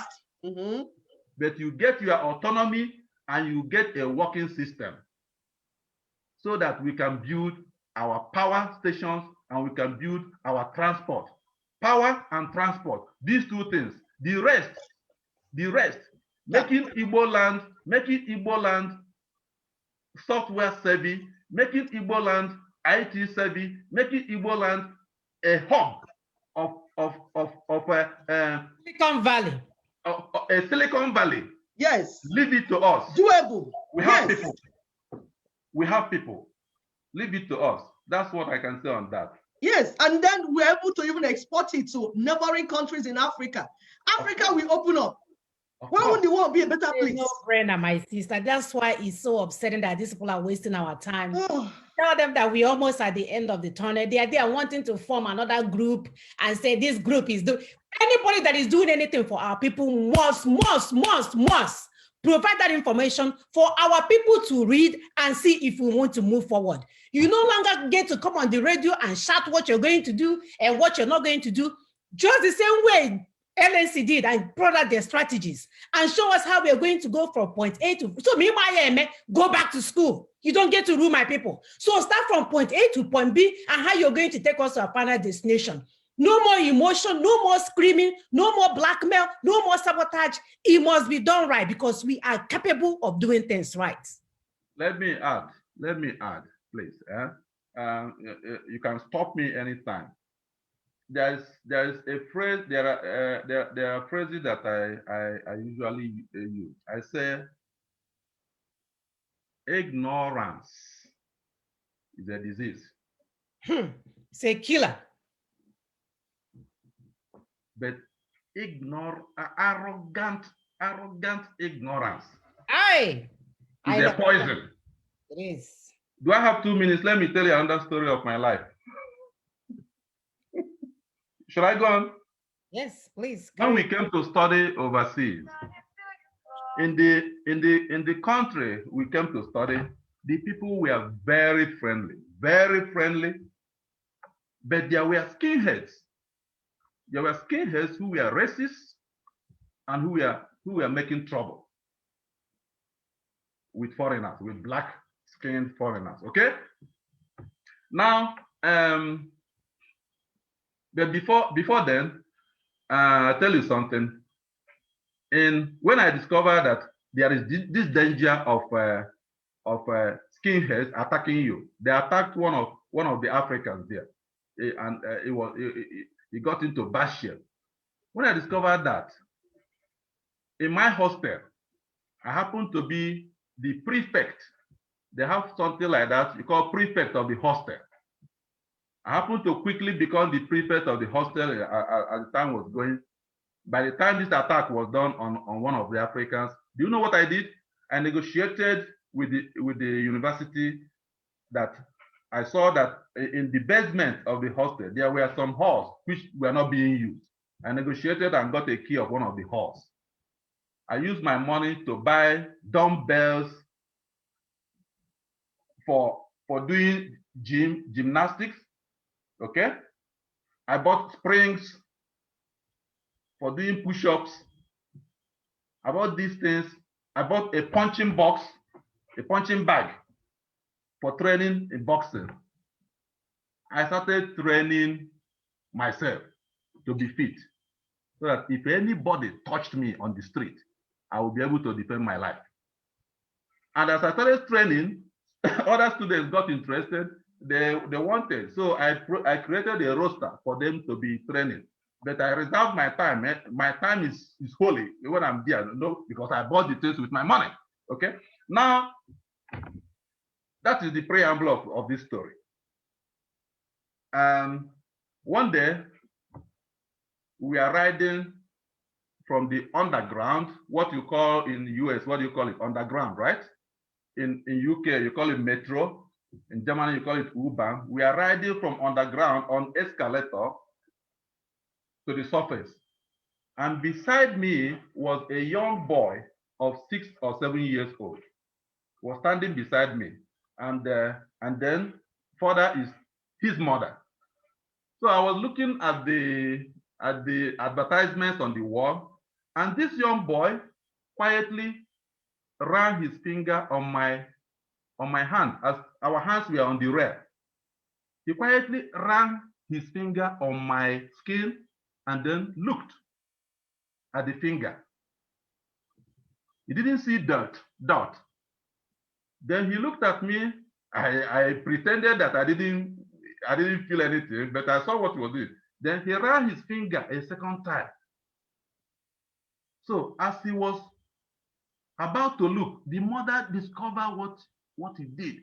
And the mother wanted to hit him, wanted to spank him. So at this moment, I turned my gaze and I grabbed the mother's hand. I said, don't beat him. Feed him with knowledge and satisfy his curiosity.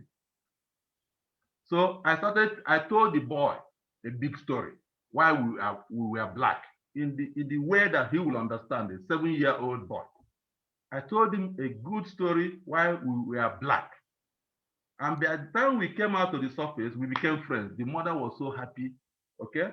That is one instance of ignorance and search for knowledge.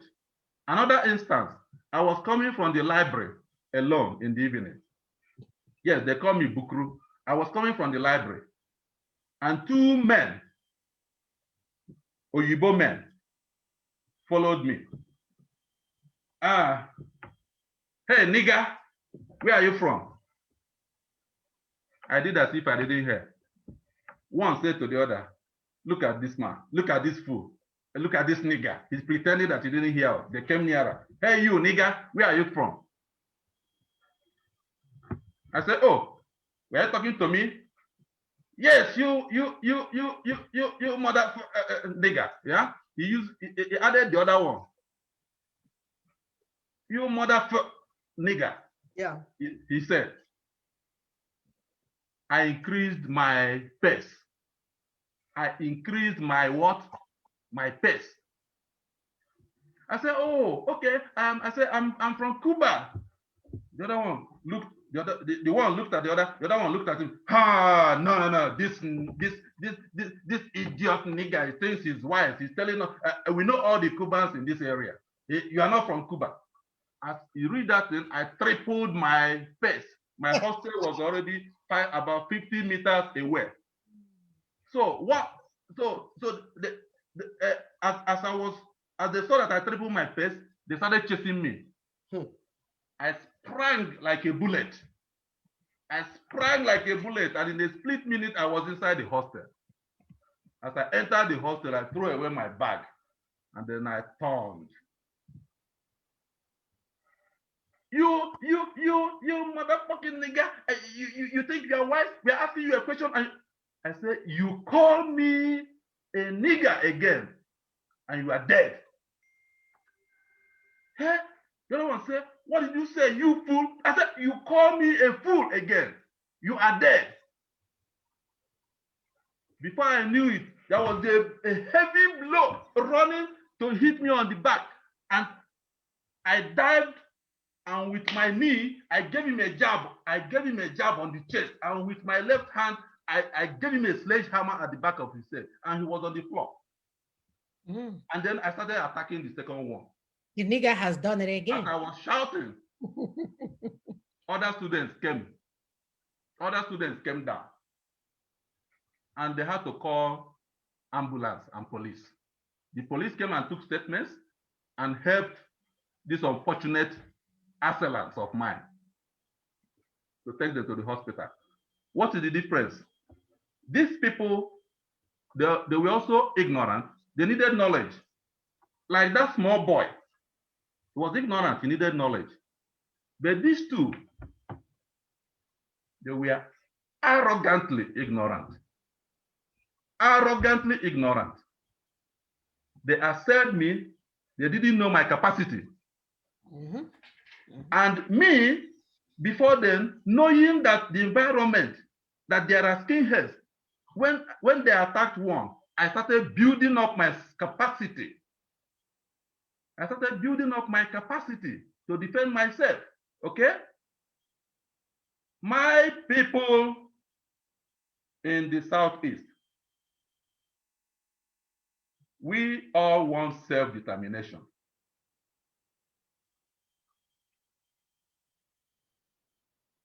Arrogant ignorance is poison. It nearly maimed these two people who assailed on me. But he brought knowledge and friendship to the little boy. He was not arrogantly ignorant. He was ignorant, but not arrogantly ignorant. If you don't have weapons and you are challenging an army that has weapons, you are arrogantly ignorant.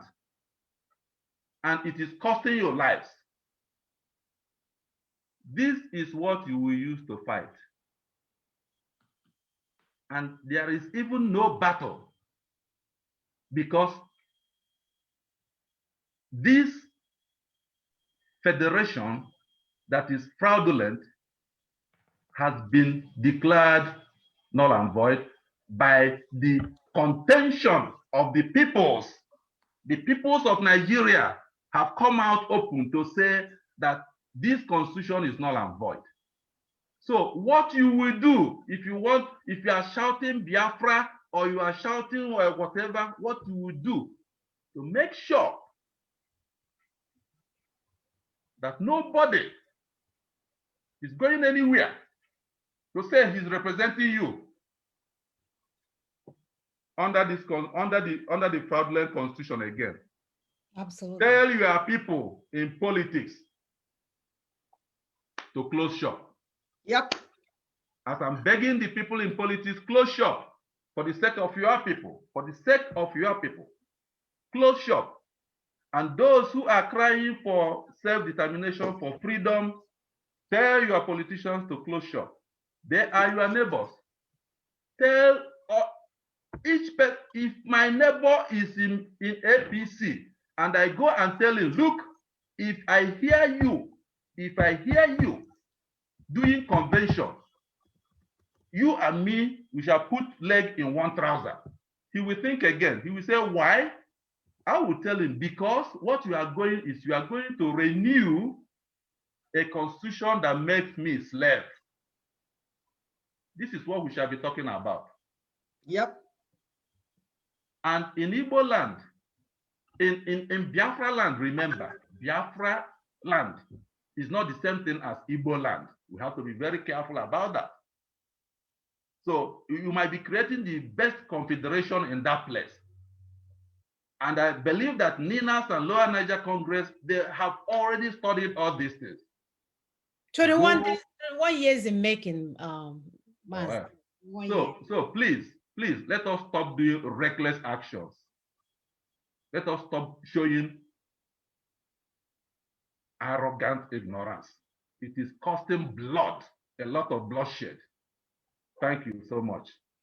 Thank you. One of our viewers, Ifi Ngozi, said, arrogant ignorance is cancerous. Yes, my dear, it can kill you. Very correct. If you are very correct. Arrogant ignorance. It is cancerous. It is poison. Go and ask those two people that have failed me. I'm sure all their life. They will never forget. By now, they will have a degenerative joint disease on their neck from that jab. All right, thank you, viewers, for being so patient, and thank you, Seb Emeka. We cannot thank you enough. You actually kept us engaged the whole time, and it's good to hear from, like he said, he's the one Nigeria. He's the Nigerian guy, the so-called Nigerian guy. And he's telling you, my dear, the road where they follow, there's no road there. You're going to the evil forest. So it's a no-brainer. I'm glad that people are receiving sense. So this is the time to join us. Some people are they've been trying to join in as soon as we started, which we have said we cannot let you in until we're ready to take phone calls. So this is the time for you to join by Zoom. The Zoom number there, oh yes, okay, I will post it. But it's the same number that we'll be using all along. I can at least mention it now. It's 987. The Zoom meeting ID number 346-0692, 987-346-0692. And the password is 003282, 003282. I'm going to try to pin it on the thing. It's also on top of our topic. So if you're watching us on Facebook, go all over, try to scroll over to the top and you should be able to see where it says join us via Zoom or whatever. The information is there. And then our WhatsApp number is +1. Oh, the WhatsApp is ringing. Okay. I guess it has the information already. Okay, caller, your name and where you're calling from. Yes, good evening, dear fans and everyone, viewers, wherever they are watching and participating in this very program. Those who indigenous nationalities in Nigeria, of course, because these are people of all times. I greet you all, to the host of this very program, the Daughters of Truth. I greet you and our guests this very evening. So I want to say a very big thank you to you for educating us in a very civil manner. You have said a lot of things that we are still trying to digest this very evening. The need for we to think as a people. My name is Daniel. So I'm calling. My dear, hold on. Mazemeka, can you hear or is it too low? I'm not hearing very well. So maybe if you are hearing better, maybe later you will retell me. No, that's okay. Let me pull it up.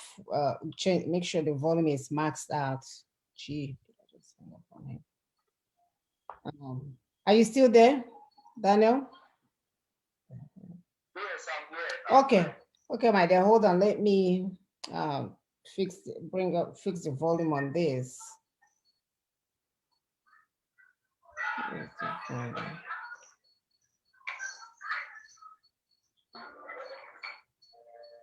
Please, viewers, try and share, because of other people, to inform other people, because of monetization, is so that you will share the message that other people might receive information. Okay, go ahead. Can I go ahead? Yes, go ahead. Okay, I'm Daniel Dosoro, and I am calling from this very time of the day. From where? Akwa Ibom. All what he has said, it has really been engaging. Times you have taught us in a very civil manner what ought to be done, what we have failed to do, and you have once again given us reasons why we ought to think. Because it is we in Nigeria that is facing the heat. It is we in Nigeria that is in the shithole that needs to come out from it. But it becomes the problem when only few set of people, a few minute set of people are seeing the need to come out of the shithole. So many people have tried to build an air-conditioned house even in a shithole. So many people have tried to build a comfortable sanctuary for them even while they are in hellfire. And this is no way to live. We begin to ask ourselves, why has our people failed?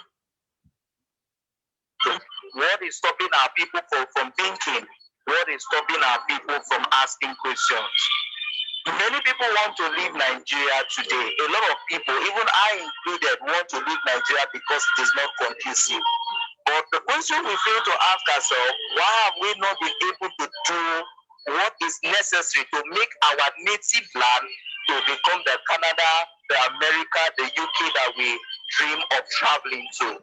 If you go to social blogs today, you see anyone who succeeds in leaving Nigeria will end up celebrating that, wow, I have left Nigeria and I am celebrating, I'm going for a Thanksgiving. And this is a shame. It's a very shameful mentality. It's a slavery mentality that your God-given land, your ancestral land, you are running away from it. It simply shows that you have been dislodged. You have been defeated and you are running away from your ancestral land as someone who has been defeated. So going out of Nigeria is not the option. Leaving Nigeria is not the option because at the end of the day, it shows that you have no home to return to, or you have no control over your ancestral land, that you are a vanquish at the end of the day. Why have our people failed to what is necessary to experience the kind of freedom that they want to experience at the end of the day. The better life that I want for my children, the better life that I want for my family, the better life that I want for my home. Why have I not been able to pay the necessary price in order to provide that life for my for that conducive life for my unborn generation? Two reasons is either I am a coward or I am still living in ignorance. It is either I am starved or I am not. I don't have the right information that to tell me I am in bondage, because it is possible for someone to be in bondage in slavery and yet he does not know that he is in bondage and in slavery. So many people today are speaking to my own very own people in Akwa Ibom. The life that they have here is a life that think that is the best, is the one coming from Africa can ever wish for. The life that my people have here is a life that I feel that this is what should be so far as you are coming from this part of the world. That there are some certain entities, those from this part are entitled to such lives. That is the kind of mentality, that is the kind of attitude that we have here today, which is a wrong one.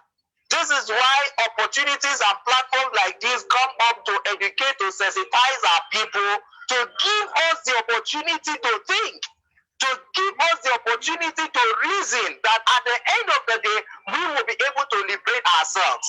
We are talking about freedom.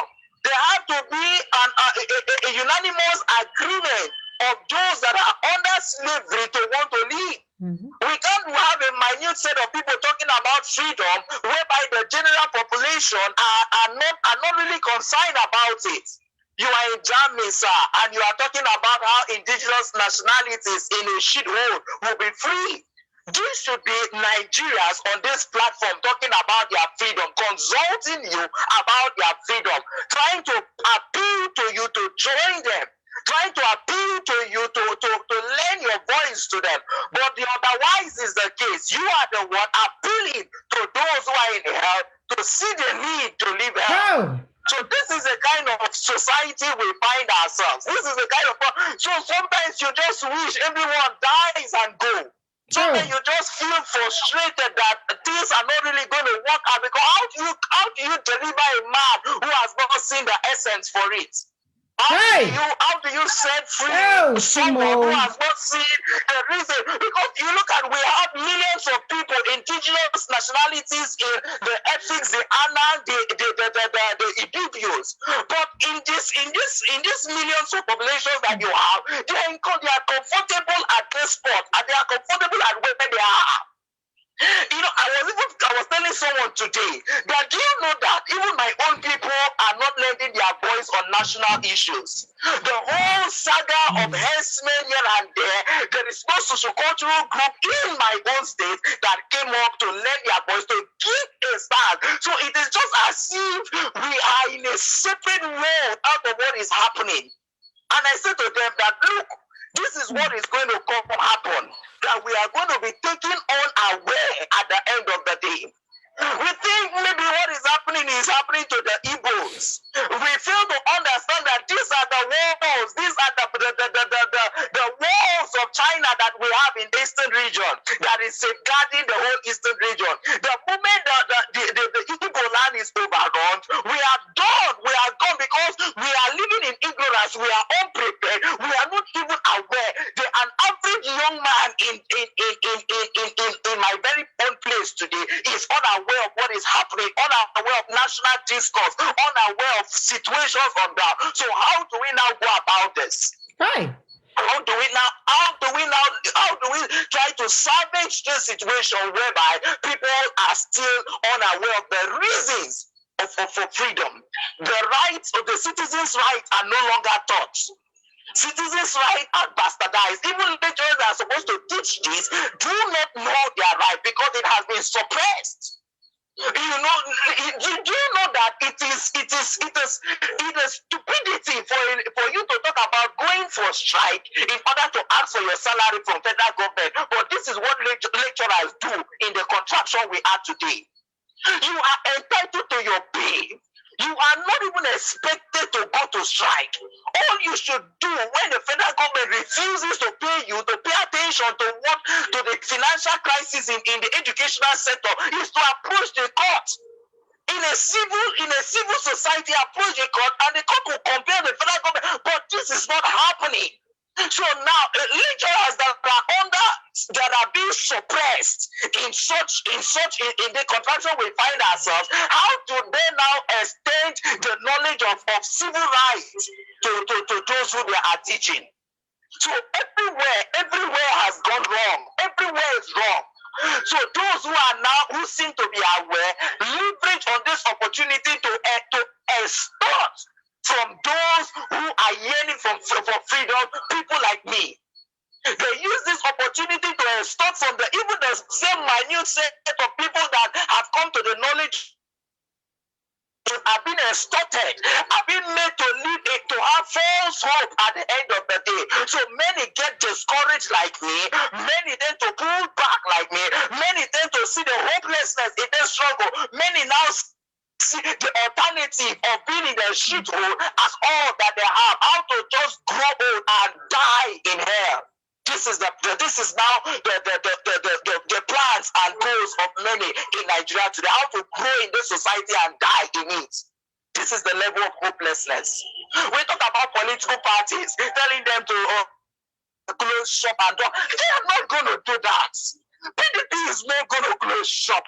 The weekend is not going to close shop. These people are not going to close shop because they have not seen the need to. These are those who are plundering on our surface. They are one of the reasons they are at the advantage of offering. They are the advantage of the wrong constitution that we have. Our political class are at the advantage. So why we for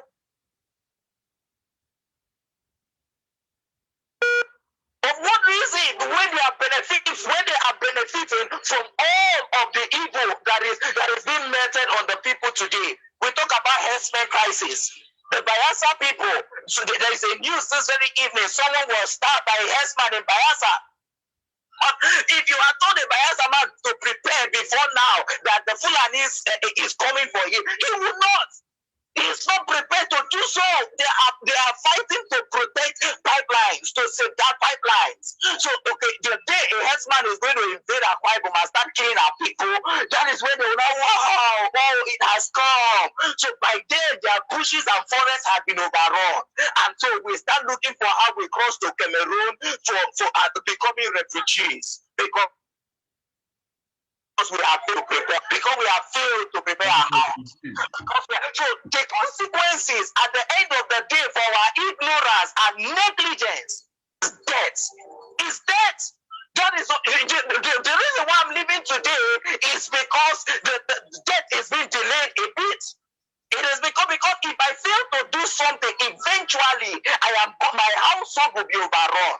If my people fail to do something, if Akwa fails to rise, then we'll be overrun and death becomes the order of the day. So that is what we should all be expecting as a result of this ignorance that we find ourselves. Thank you. Thank you very much. Thank you, brother Dan. Your name is Dan, right? Thank you, my brother. Thank you. Thank you, brother Dan. Yes, Daniel, yes. I don't know what I can add to that. This is of our very young youth, by the way. This guy here is he's not even, I don't want to call him, he's not even up to 30. Can you imagine being this aware in the midst of mad people? Like, he is so acutely aware of what's going on, and yet the so-called people that are supposed to lead him and protect him are totally clueless. Can you imagine the level of frustration? Now, let me add something here. My brothers and sisters in Akwa Ibom, in South, in Southeast, Southwest, Middle Belt, in the North also, I beg you. Yes, I know. given the situation, if you can come out and go to overseas anywhere, that is the dream. But those of us here, especially those of us who came here young, we feel that we are in exile. Our feeling is that we are in exile. True. Home is home. Home sweet home. So please, our duty is to get back our home. At a point in this program, I said it and I repeated it. Let us stop blaming people who are carrying out their assignment of faith. The Fulani man is carrying out his assignment of faith of spreading theocratic feudalism, which means to conquer by force and to enslave. Let it be on notice that ignorant, what was the name? If he said it, you said it correctly, that arrogant ignorance is a cancer. Yes, I was saying it is a poison, but if you put it in a better way, it is cancer because it spreads. It spreads poison. One person takes the poison, he dies. But arrogant ignorance is a cancer. It spreads and kills. The ignorance that we have, we are already paying with our lives. Did you know, my dear fellow countrymen, that there was a time when the country, Turkey was, I think you showed, you read that, it was more than 90%, 95%, they were Christians. 95% of Turkey was Christian sometime in the past. Today, Turkey is 97% Muslims.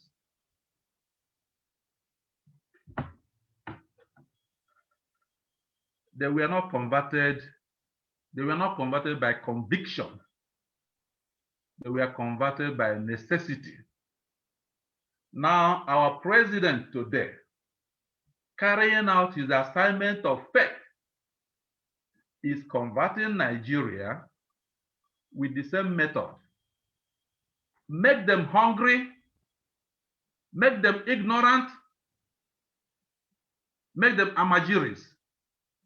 Why there is no revolt against this system in the north is that feudalism has been instituted and then sealed with religion. Okay?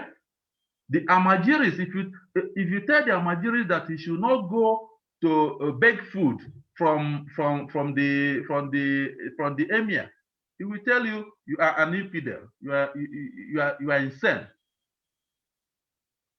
And that is what they are out to do. They will force you to become so dependent on your one meal. You don't have even 3 square meals. They will force you to become so dependent on your one meal that you have no time to go for meetings. You have no time to read pamphlets. But we must get up to action. That your neighbor, that is a politician, going to Abuja and becoming a billionaire, is your enemy number one. They are the instruments being used to enslave you, to impoverish you, to make you have no say anymore. My people, nobody will give you freedom on a platter of gold.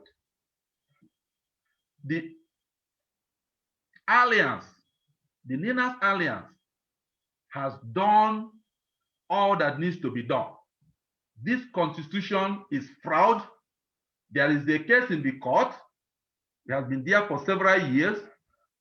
The Attorney General of the Federation knows that this constitution is a fraud. So why should we be living under this constitution? Why? NINAS has brought down this constitution. All of us have to go www.ninasffn.org. Go there, you will see where you are supposed to enter your name, enter your phone number. If you don't have email, don't enter any email. Just enter your phone number and write who you are. Are you Ibibio? Are you Efik? Write you are Efik, right from where you come. Write it and submit. Then write your mother's. Write your mother's name there. Write your father's name there. Write your uncle who cannot read and write. Tell him that we are creating a register of indigenous people who want to develop. Get his phone number. If he doesn't have any phone number, he doesn't have any email, put your phone number again. Or your entire village, take just your phone that can go online, take it, be going from house to house, entering their names into this petition. The one you get to through ninas.org. Yeah, ninasffn.org. Yes. Please. Now, this idea of liberating our people, it did not come from diaspora. It came from Nigeria. That is why I am hand and foot in support of it. It came from Nigeria.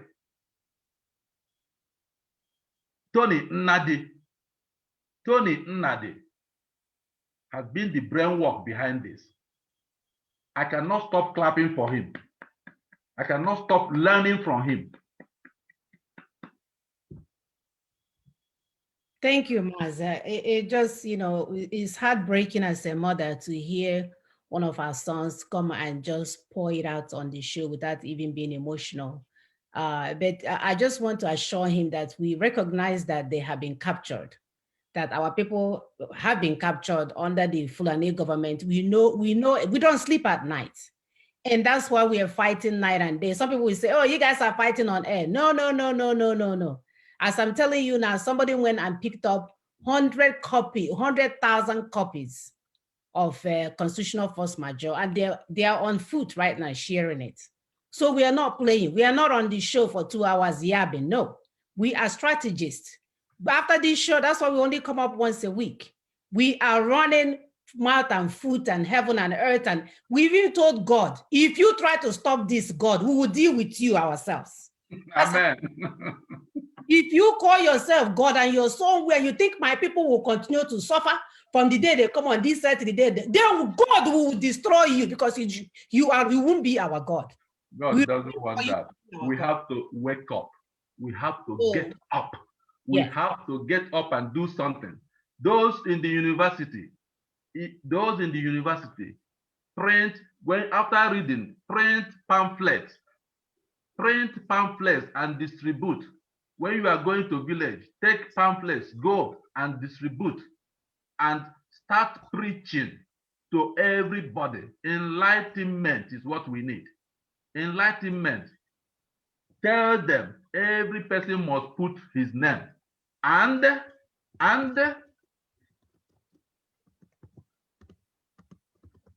the politicians are from your village. You know them. You know the politicians in your village. If they start doing this politics again towards 2023, let them understand that they are going to represent you and you don't want them to represent you anymore. We are not talking about party. The party can be one of the 99 parties that they have, 1,000 parties in Nigeria, whichever. Any of them, don't let them represent you anymore. They must close shop. And only you can make them close shop. in case they are still contemplating. And they will be contemplating, as Dan told us, because they are making a lot of money there. Yes. They'll be contemplating to continue. You have to stop them. Yep. Thank you. People. Power belongs to the people. So as we speak, this is a flyer. It's all over. So if you see, like our brother Emeka said, share, share, share, give it to others, explain to them what it means, because we are going home. There is no other, there is no other agenda here. We are done with their shenanigans. We are done with their rhetorics. We are done with their confusion. We are done with their English language. We are done with their elderly forum. We are done with the 2023 election. We are done with the Makonyewu. The mothers are here to fight for their children. So the question I got you, exactly. We carried this for 9 months and we gave birth. For you to think you can destroy the future of our children, and while we watch you, as we are talking right now, Okorawasa is there fighting with the people. He took all the money and he did not take all the money. We are sick and tired of mediocrity. We are sick and tired of people that doesn't know their left from the right, running the affairs of our children, while somebody who's like Daniel is sitting there watching fools. Daniel can run that country more than any of them. And he had to drop out of school. That boy had to drop out of school at 200 level because no fees to continue. A child that is this intelligent is not in school. People, he had to go and learn handwork. I'm not saying everybody must go to school, but for the fact that he wanted to go to school, he should go through it. He should finish it. But Daniel did not finish it. And I want somebody watching here to tell Daniel to go back to school, that you will pay for his school fees. He wanted to study. He had to leave at 200 level to go and learn skill work. It's okay to learn skill work, but you wanted to go to school. That was what he desired. This cannot happen anymore. Never again. That's what we're saying. Never again, not under our watch. We're here to ensure we are no longer sleeping, my dear. We are no longer sleeping. We used to think the English speakers, the professors, the emeritus, I schooled in London, I schooled in UK, I schooled in Oxford. We thought they were doing things so. We thought they were fighting for us. We didn't know how they would go and buy their condo somewhere in London and then put their children there and then come to the village and share gasoline for us and call it oil and rice. And then we'll thank them till another Christmas. We don't want your rice anymore. We don't want your tomatoes anymore. We don't want your engine oil anymore. We don't want anything from you. We are capable of getting such for ourselves. Enough of nonsense. Enough. And this is what he's saying here. When you have a show like this that is talking about the lives of our people, they're not even getting it. They would rather be watching one girl that is naked doing like this on the phone. For them, they will be 300. But it's okay. There is a new sheriff in town. We recognize that you have been captured. You have been captured. It's okay. Just like Tony Nadi and LNC and MN, while we were sleeping, while we were in America, wanna. He was working. So we just arrived at the scene. We are not wanna. We are doing it now. So it's not too late for you to wake up. But what you don't get to do is for you to decide how it's going to happen. Hey, man, when you come, you jump into the train because the train is already in motion. It's moving. We are not happy at all. Because some people say, hey, don't call men, no. I don't know who is in charge. Whoever that is in charge, whether you call yourself man or spirit or evil spirit, or even Jesus Christ of Nazareth, we are sick of it. We are indicting you. We are indicting you for being a failure. And we need to change now. Today, not 2023. Today, it's starting today. We have few days to the end of the 90 days ultimatum that was given. You better get your acts together because we are moving. We are not waiting for you to move. We are moving. That's what we're saying. Abasi Ilili Kano, whatever. I'm not really sure how to say that last name. Please join us if you can. Abasi. He's there. He should unmute himself and ask his question, right? He's already there. Okay, so we are towards the end of the show. If you're not coming on, we take you out and end. I'm just upset with having someone like Daniel be trapped in a place where people are sleeping. And that is the situation of millions. Now, let me tell you, my people, the homework that has been done by by Tony Nnadi and his colleagues in the Great Alliance. That homework is your liberation. Total. That homework is your liberation.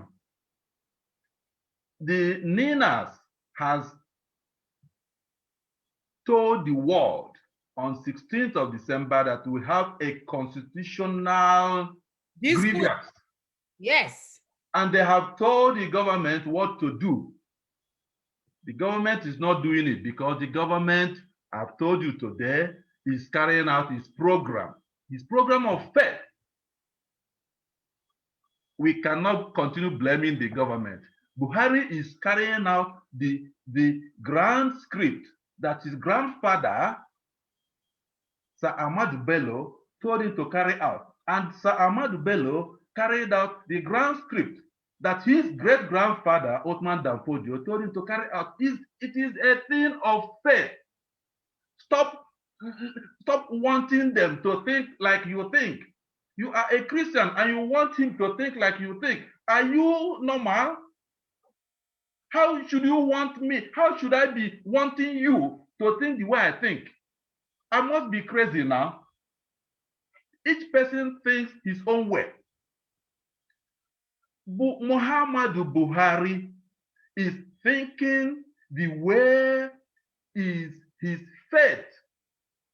By the way, Mazi, let's give our this thing, because I don't know if they have the I see our elder there. So, so let me keep quiet. You can unmute yourself, Daddy, and tell us something. Good evening, everyone. Good evening. Welcome to the program.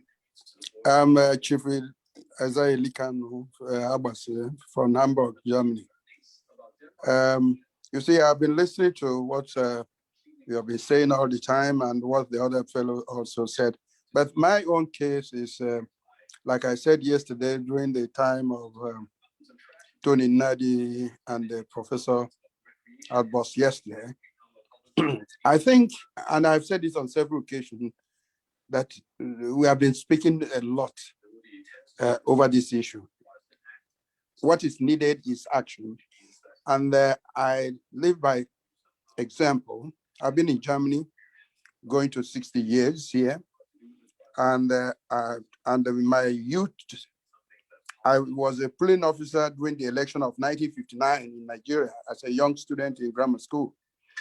So I've been in the flow of politics of Nigeria. So, and I think what we need to understand and do is to tell our people that if we are waiting for America or Russia to help us solve the problem, it's not going to work. Some of us who live in Germany can remember that Soviet Union, France, America, and Britain, they surrounded Germany, the Warsaw Pact. They all fell without gunshot when the masses said enough is enough. And so I expect Nigerians to come out and say enough is enough. We cannot be talking, and then go to bed and lamenting every time. Oh, and tomorrow, if there is election, the same people that are shouting, Buhari this and that, or Obasanjo is this and that, are the people that will go back with a cup of rice and vote for them again. Tomorrow, they start the same story, and I'm tired of it.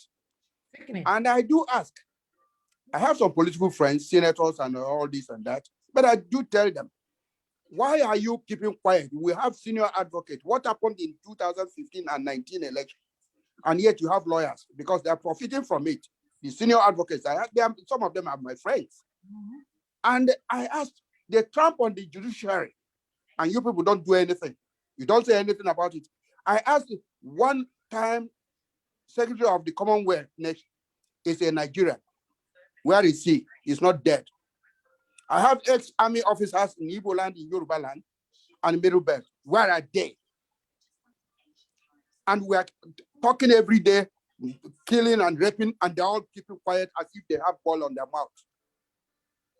So it is high time I expect these people to come out and lead.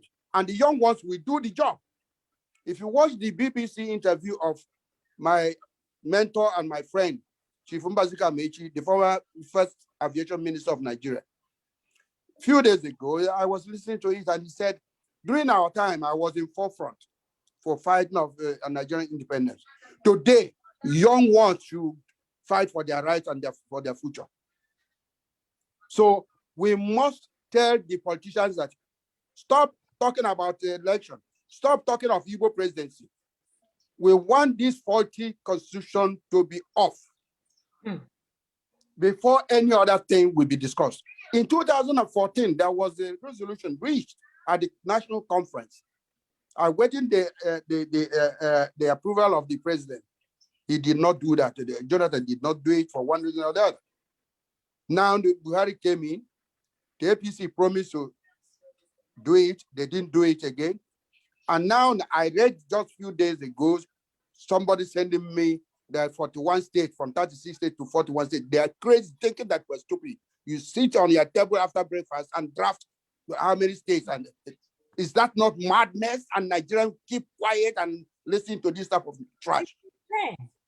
So I, for one, my suggestion is those organizing all these discussions and human rights or whatever you may call it at home, let them mobilize the women, because I think when the women come out and say enough is enough, let them, they can't shoot us. And then that is where you can attract even the outside world. They will say, these people fighting women, they will come in and help us. If the men cannot, let the women march out. Thank you, and sir. the youth.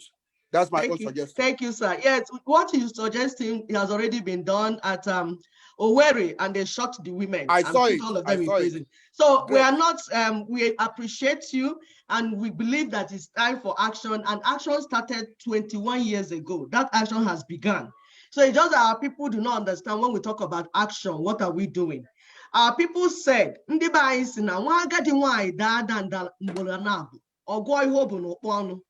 which means we have fought war before. They came, they killed us, 3.5 million, and starved our children. We've done all that. And like we said, I don't know when you joined in the show, when we said, you don't have arms. You don't go and throw yourself at somebody that is fully armed. So because of that, we had to put strategy on ground. And this strategy is working because it's 16 steps. We're on number 15. And what we're begging our people, especially those in diaspora, because if you read the Bible, you see that God always used those on exile. I'm on exile. You use them because those in the ground are already captured. If you're waiting for those that are already captured, they put them in cages. You want them to come out and shout, like our caller came to say, it will not happen because their brain have been destroyed. They are captured, complete. It's those of us in diaspora. Meanwhile, this strategy started from back home. The few that are left that had the boldness started it. But they need support from those in diaspora, because these politicians that do whatever they do not do it without the powerful people in diaspora. It's the powerful people in diaspora that have their friends in UN, have their friends all over the world. They are connected everywhere in the world. They are the ones that will run with this project that Ninas has done for 21 years. It is our responsibility. And that's what we're saying in this show. We are not going to say, you, go and do. We are saying, we do. So pick up your phone. Begin call those your politicians. Tell them in your village to close shop. That's the first step we want to take. Every person in diaspora, if you are from Igbo land, if you are from Nigeria, and you know that what is happening in Nigeria is affecting you, it's time for action. The action is your phone. Because we know you don't have AK-47. We know you don't have grenade. You don't have it. Use your phone and call your politicians to say that we are not going to one more election to renew our suffering. Because that 1999 constitution is what has kept us in bondage. And what renews the bondage is your yearly 4 years, for every 4 years election. We are saying we are not doing it. This can start today. This thing we are saying is what you can start today. No more political meetings, no more political rallies, no more political nonsense until we bring down this constitution and then do our referendums, regional referendums. It's simple enough. This is simple. It's so simple that because when we talk of war, we know what we lost in the war that we fought. At the end of that war, we were given 20 pounds. We started building from 20 pounds, and it's as a result of that war that all of us are in exile. And we're saying as women, we are not going to allow another war in our land where women and children will die. We are the ones that die.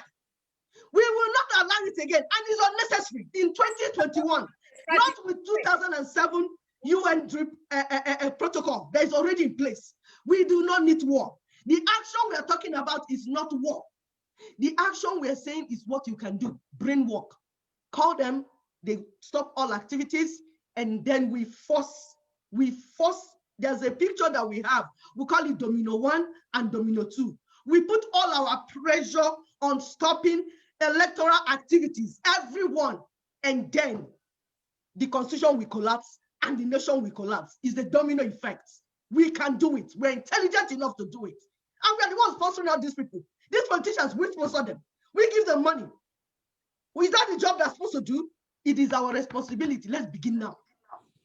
Thank you. Yeah, my daughter. Sam, just one point more. You are correct in what you're saying, and I believe that is the right thing to do. On a note, yesterday, I thank God that Nnamdi Kanu,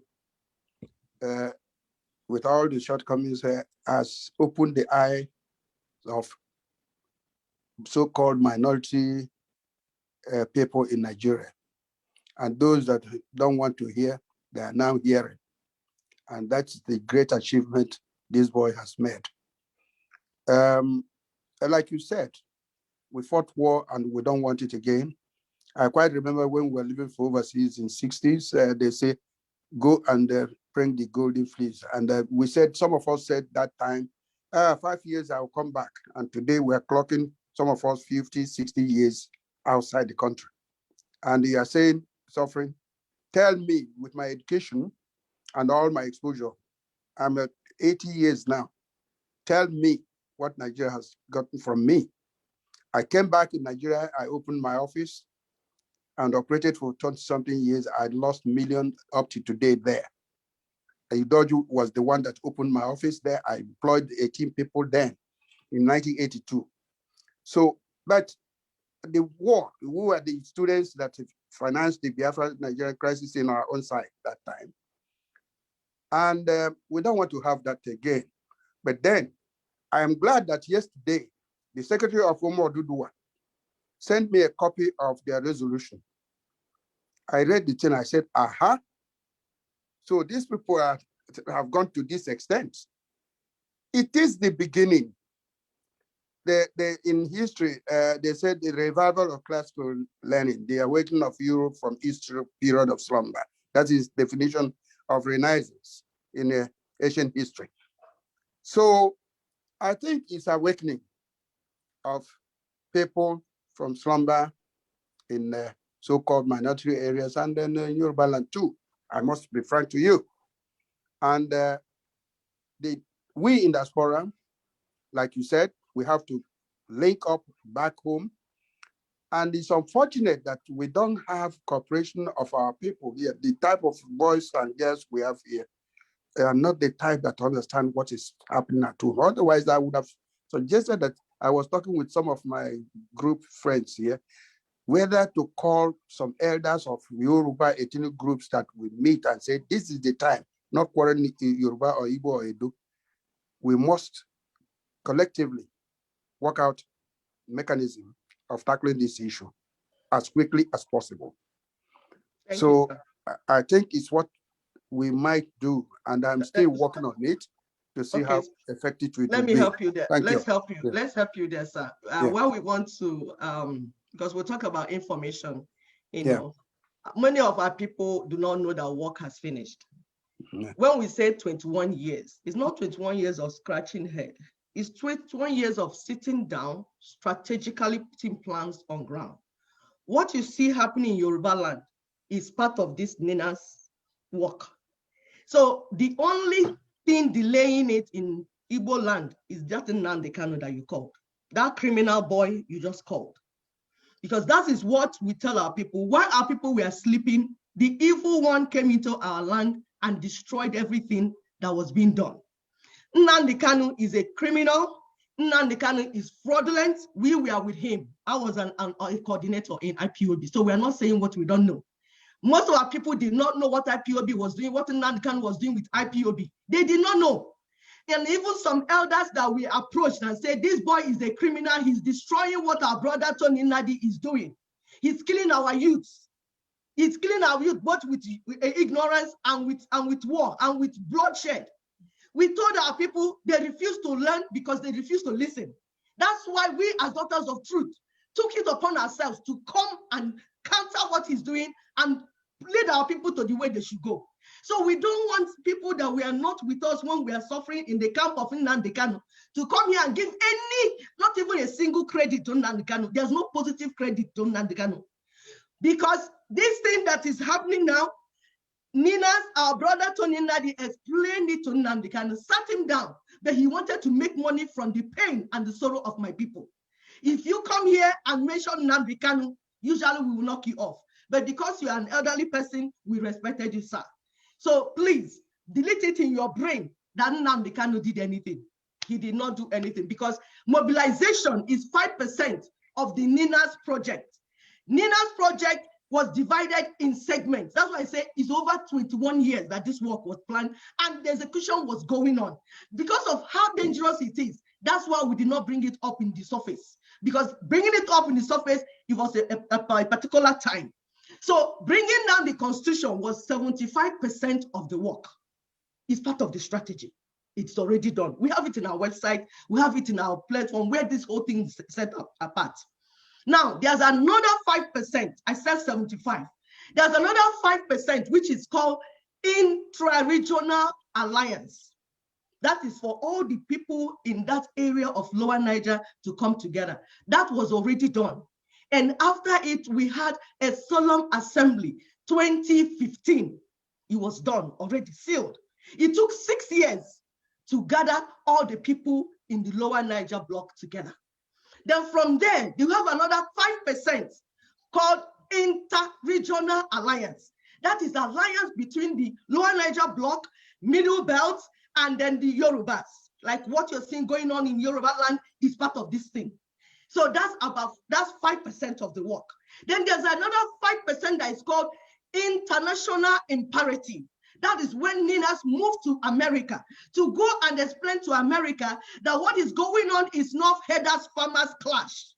That what is going on is genocide, that they're killing our people. And based on that meeting, UN came 2018 and declared the Constitution of Nigeria a pressure cooker for injustice.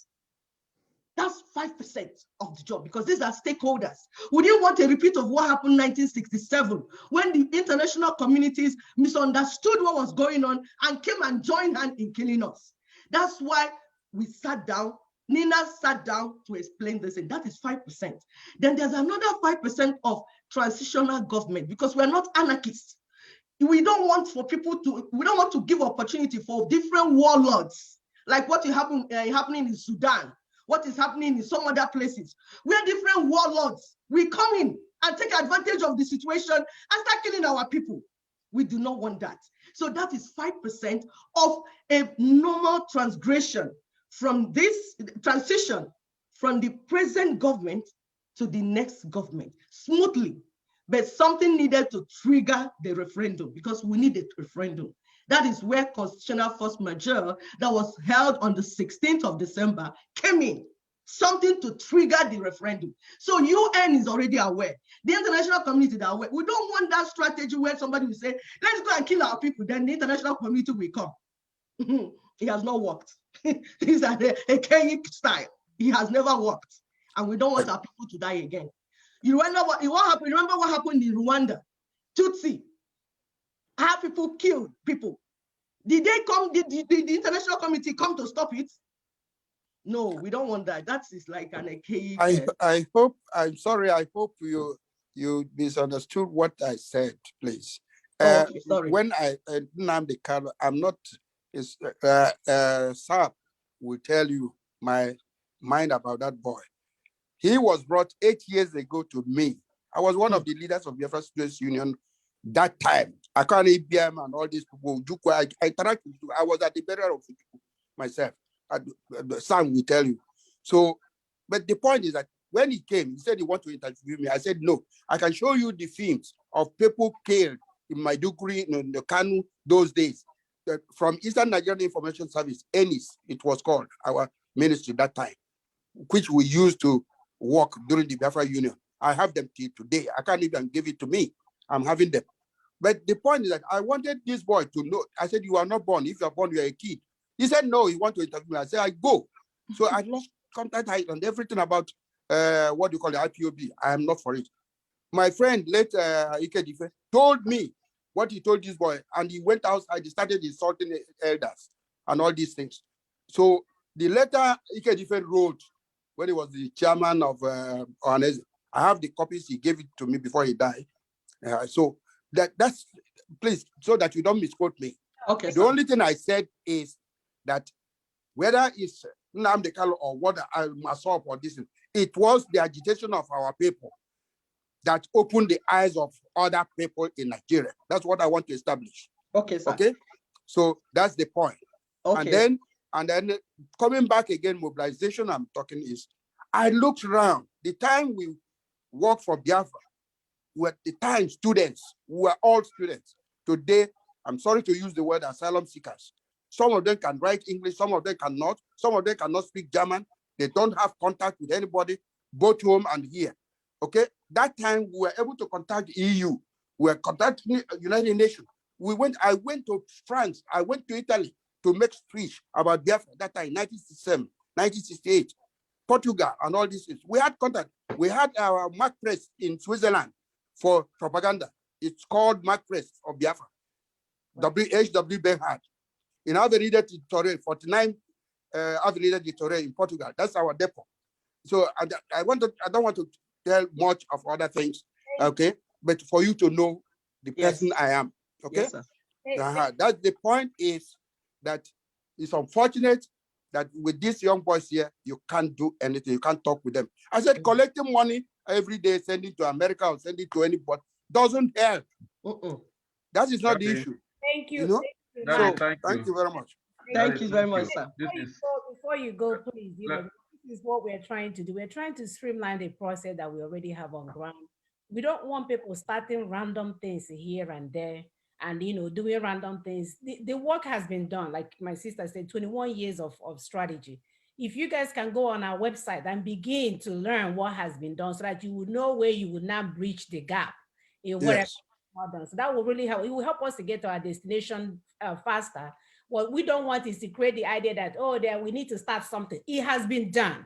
Just in bridging the gap so that we can all work hand in hand to our final destination. We want to thank you. We honor you. Thank you so much for your time. Thank you too. And God bless you for your good work. Daddy, thank you. All right. Yes, it's always people ask what should be done.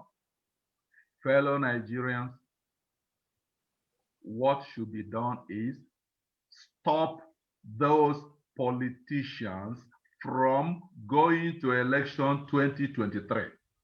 Middle Belt, stop them. West Nigeria, stop them. Southeast Nigeria, stop them. I am appealing to all our politicians, my good friends, please do not register, do not renew your registration, do not do nominations of any sort to 2023 election. Do not do these things. And I'm appealing to my compatriots. If the politicians do not hear my cry, stop them from doing this thing.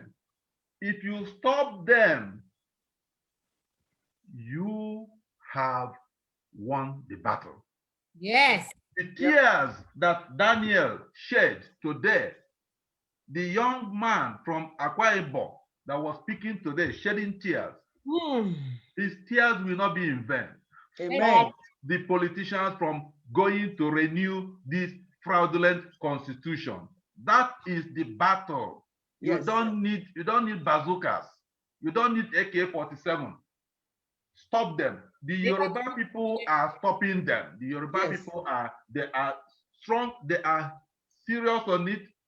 Unlike what Daddy said, he doesn't know the work that has been done. It is not from Mazen Nandekano's propaganda that no. If you were in the conference yesterday, you will see Prof. Yeah. Professor Akintoye. He has been on it with Tony Nnadi for 21 years. Yes. He has been mobilizing his people. The point is that he is not ignorantly arrogant. He is excellently brilliant. Let's take a caller. He's been waiting. He called in as soon as Mazi Kano came in, and he's been patient. Okay. So caller, please make it. Mazi Kano didn't come in, please. What? We're not referring to Daddy as what? Mazi Ilikano. Okay. Ilikano. Okay, sir. All right. Am I clear to go now? Yes, sir. Go ahead. All right. Good evening, everyone. And good evening to all the viewers, listeners. First of all, I want to say God bless you, three iron ladies, for doing a great job. I'm calling from New York, Thank you. Actually, our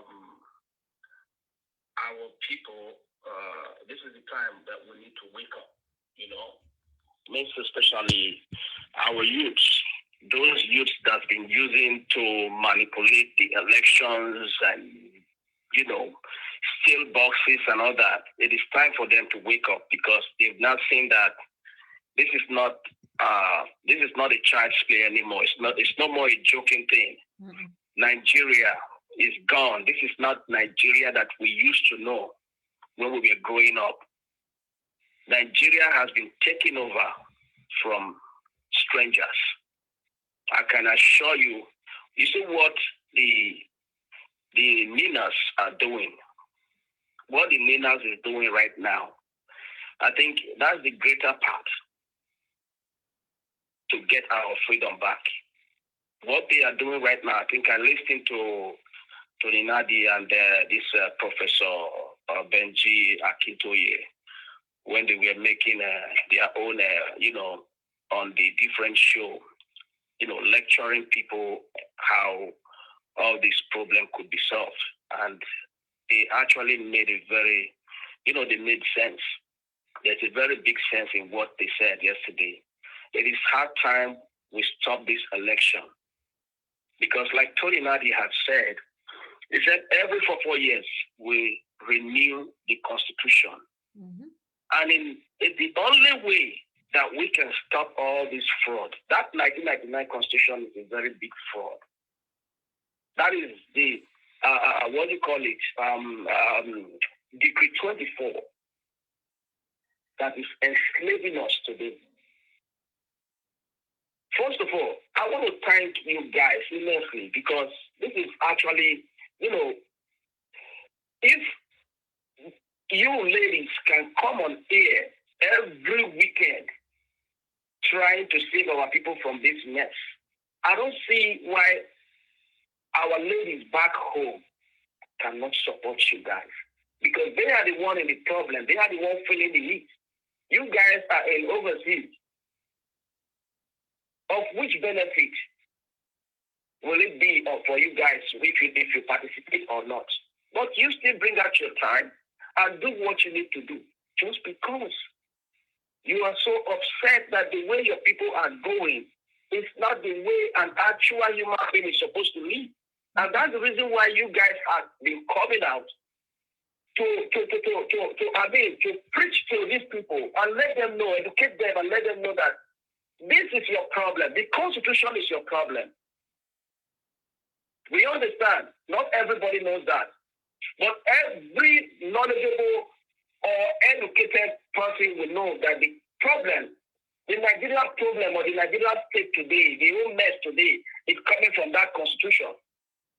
Because it is that same Constitution is the Constitution that is the Constitution that is taking away your rights. It's the Constitution that is taking away your light, your electricity, your road, your police, security, and everything. So it is hard time now we stop that Constitution. There will be no election in 2023. That is the key. If we can stop that, if our youth can call our governors and state leaders, local government leaders, and tell them, listen, you are representing yourself.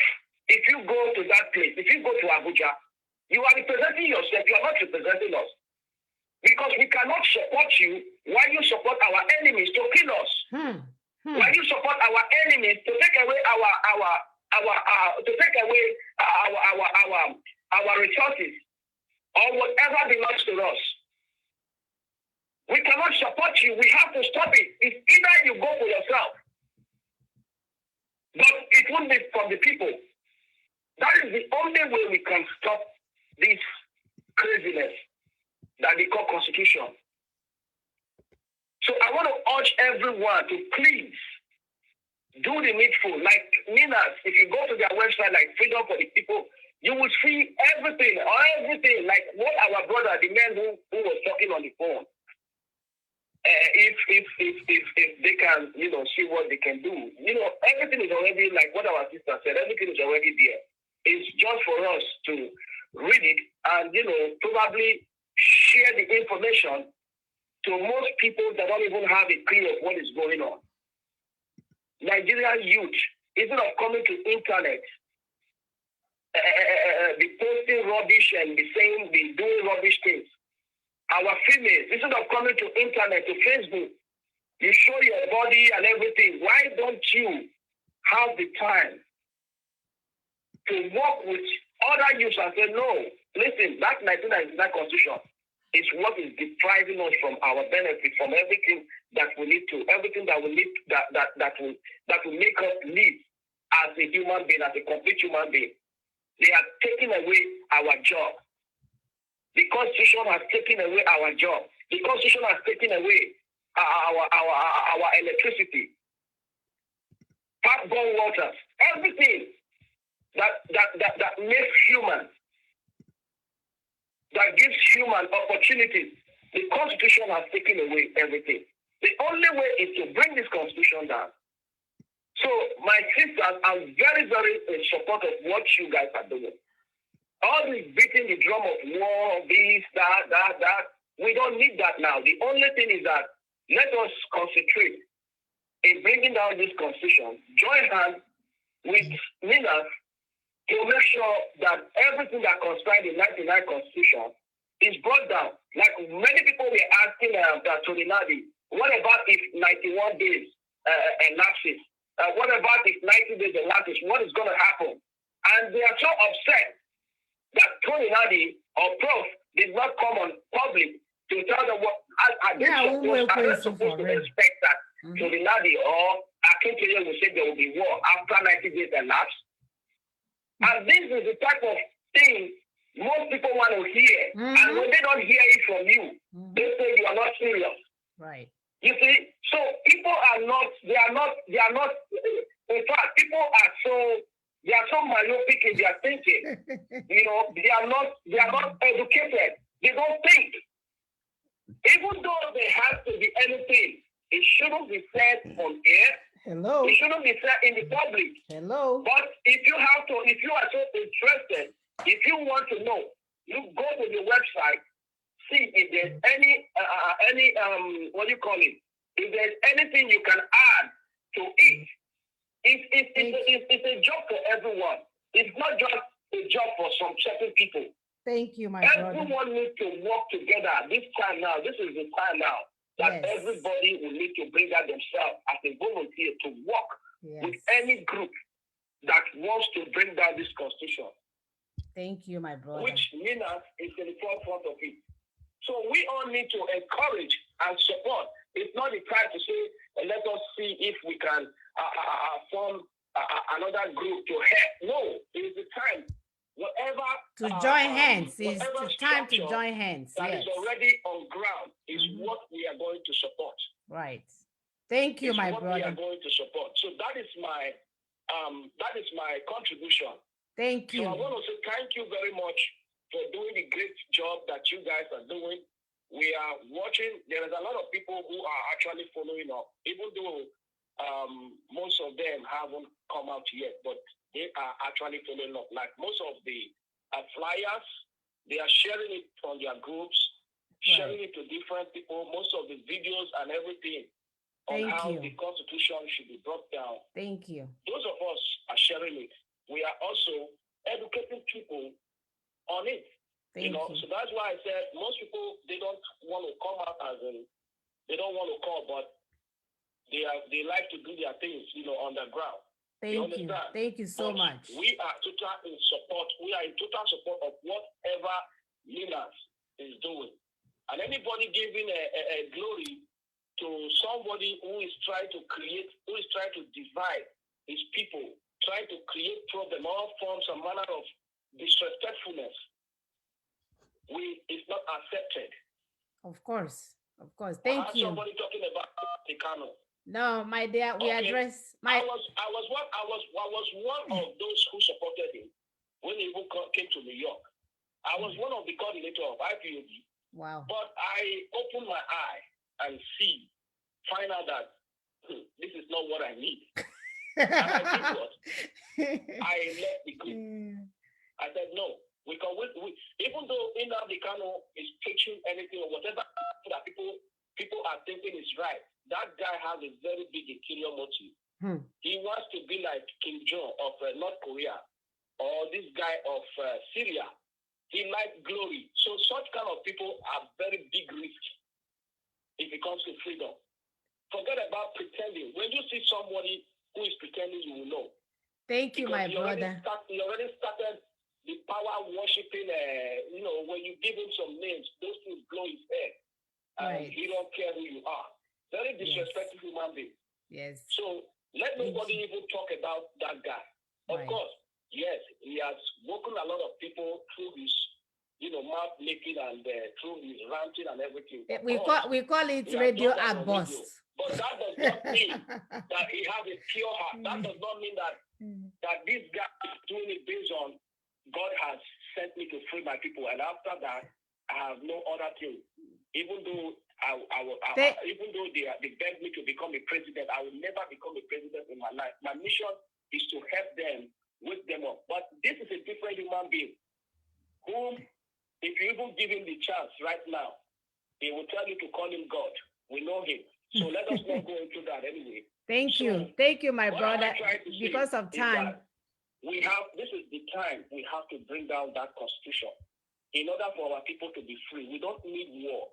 But in case we have to do the needful, if it doesn't work out that way, we know how to reorganize ourselves again and give them a second, the other side of us. My brother, you don't need to reorganize, because in self-determination, self-preservation is part of it. Self-defense is part of it. It is already inside. Well, that's the reason why Tony Nabi from the Lower Niger Congress is doing things because he's a lawyer, so he wants to do things legally so that nobody will say that he's taking laws into his hand. Right. Yes. Thank you, my brother. We have to go. We have to go. I want to thank you so much. Let me. Okay. Let you for the good job that you guys are doing. Okay. Thank you. Thank you very much. Wonderful. Thank you, my brother. I know the ladies are about to close. Let me make an interjection. Self-preservation, as the lady said, is a fundamental right. That is why the Constitution, both the fake Constitution and non-fake Constitution, they specify it there that it is the duty of the government to guarantee your rights and your freedom. your right to life, that we have your right to life.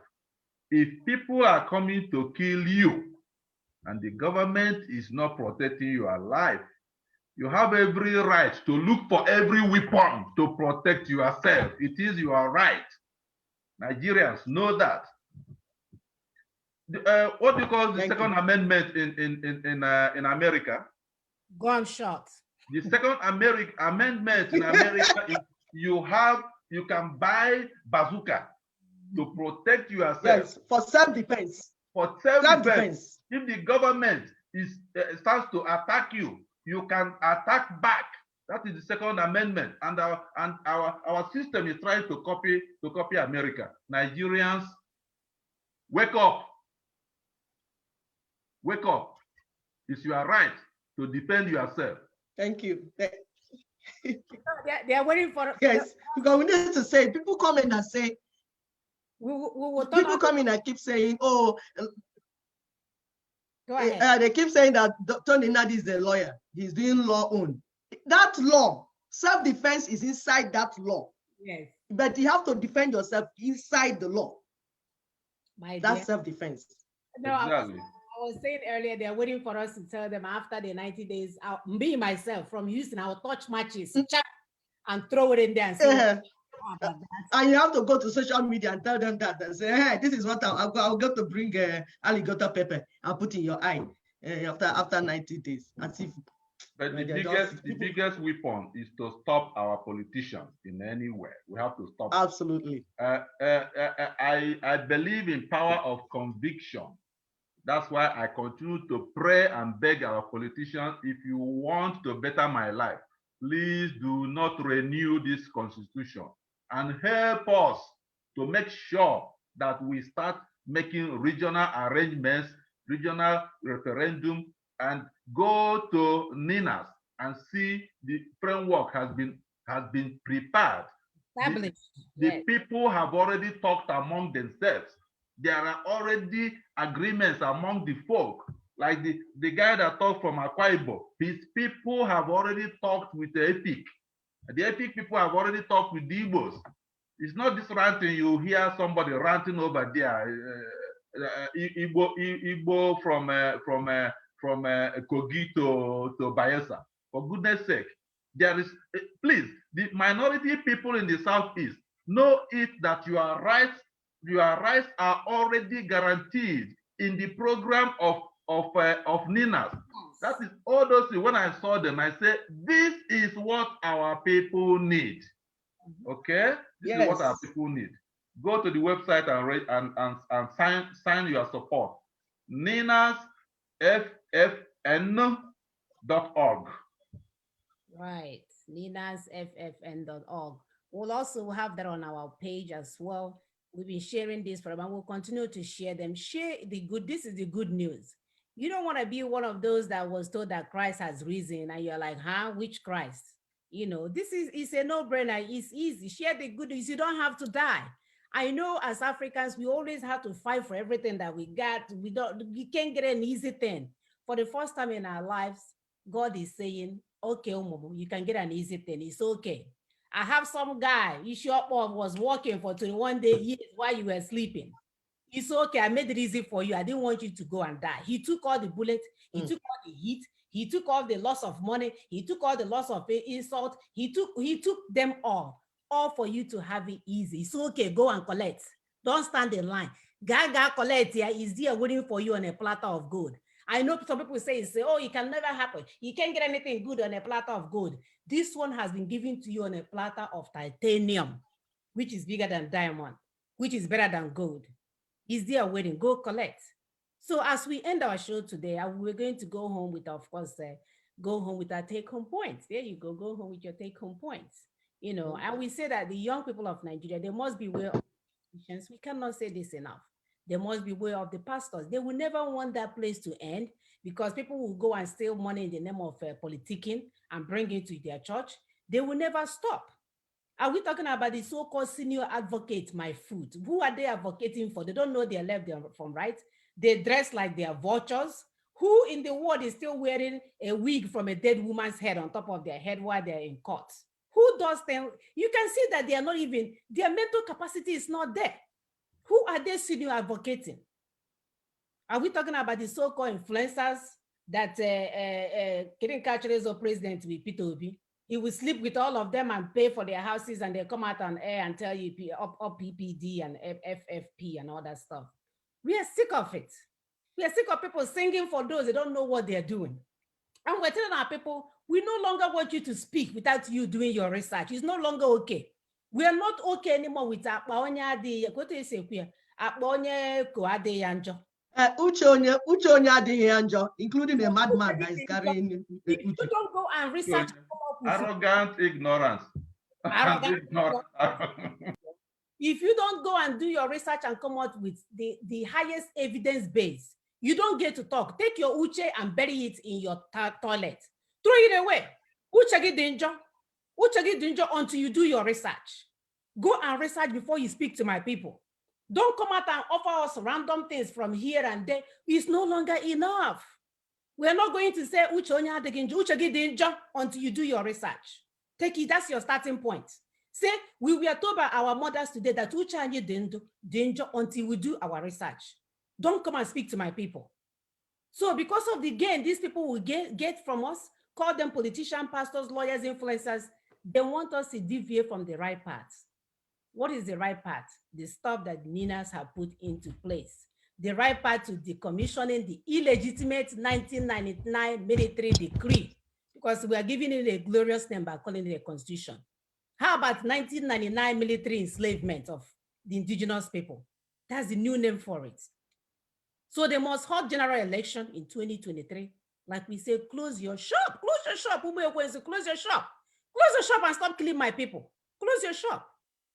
So as to have a time-bound transitional government in place. We don't want anarchy. Nobody's going to kill our children. You've already raped them and get half of them pregnant and destroy their destiny. It's enough. And from there, we'll have a regional referendum by the ethnic nationalities. A lot of people are using this word now. I don't know if they know what it means. You may want to go and look it up. The ethnic nationalities, they are very important because according to the UN, this UNRIP, UNDRIS-RIP, how do you say that again? The UN indigenous. UNDRIP, yes, UN Declaration for Indigenous People's Rights. So they have said it. You have to get all these people included.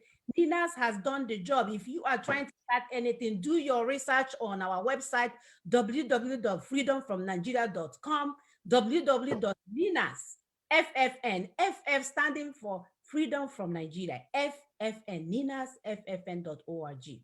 Go there and learn in order to decide, for us to decide after the regional referendum if we are going to recommit or exist this union of death that has destroyed our destiny, that have kept our brother that came online in Germany for millions of years. And not that he planned to do that. So you can see that this thing he has ruined our destiny from day one. From the young, I thought it was just the younger generation, to the older ones. It will give us the choice, the right path, of course, will give us the choice to either have a new Nigeria or no Nigeria. It will be our choice. Power has returned to the people. It takes the constituents to make a constitution. We don't have that. So we need that power to return to the constituents, and that will be you, me, you, and you, and you, for us to decide our fate for a change. We no longer want to be under the influence of internal and external colonizer while we pretend to be a country or a nation or whatever they or federation, whatever they think they are calling themselves.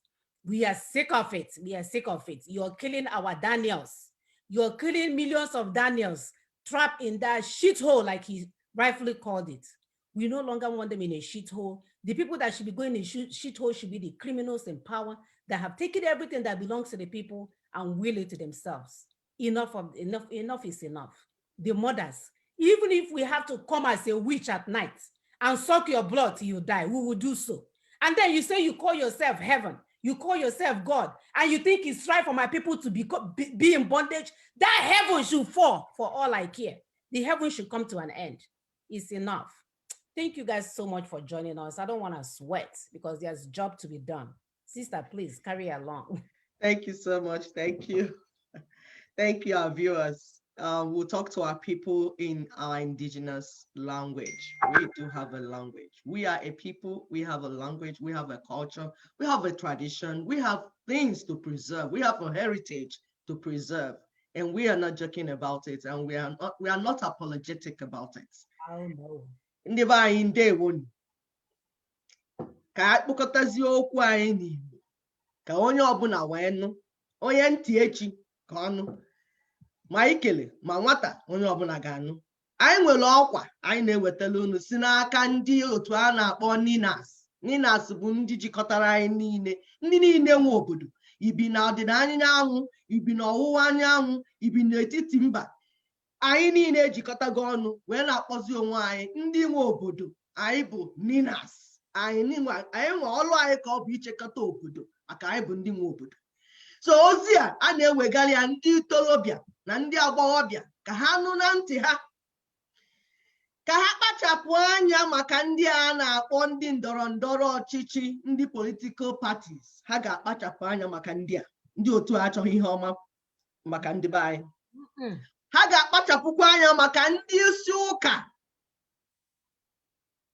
ndị oke ọchịchọ, ndị isi ụka oke ọchịchọ. Enwere ndị oke ọchịchọ nọ n'ime ha.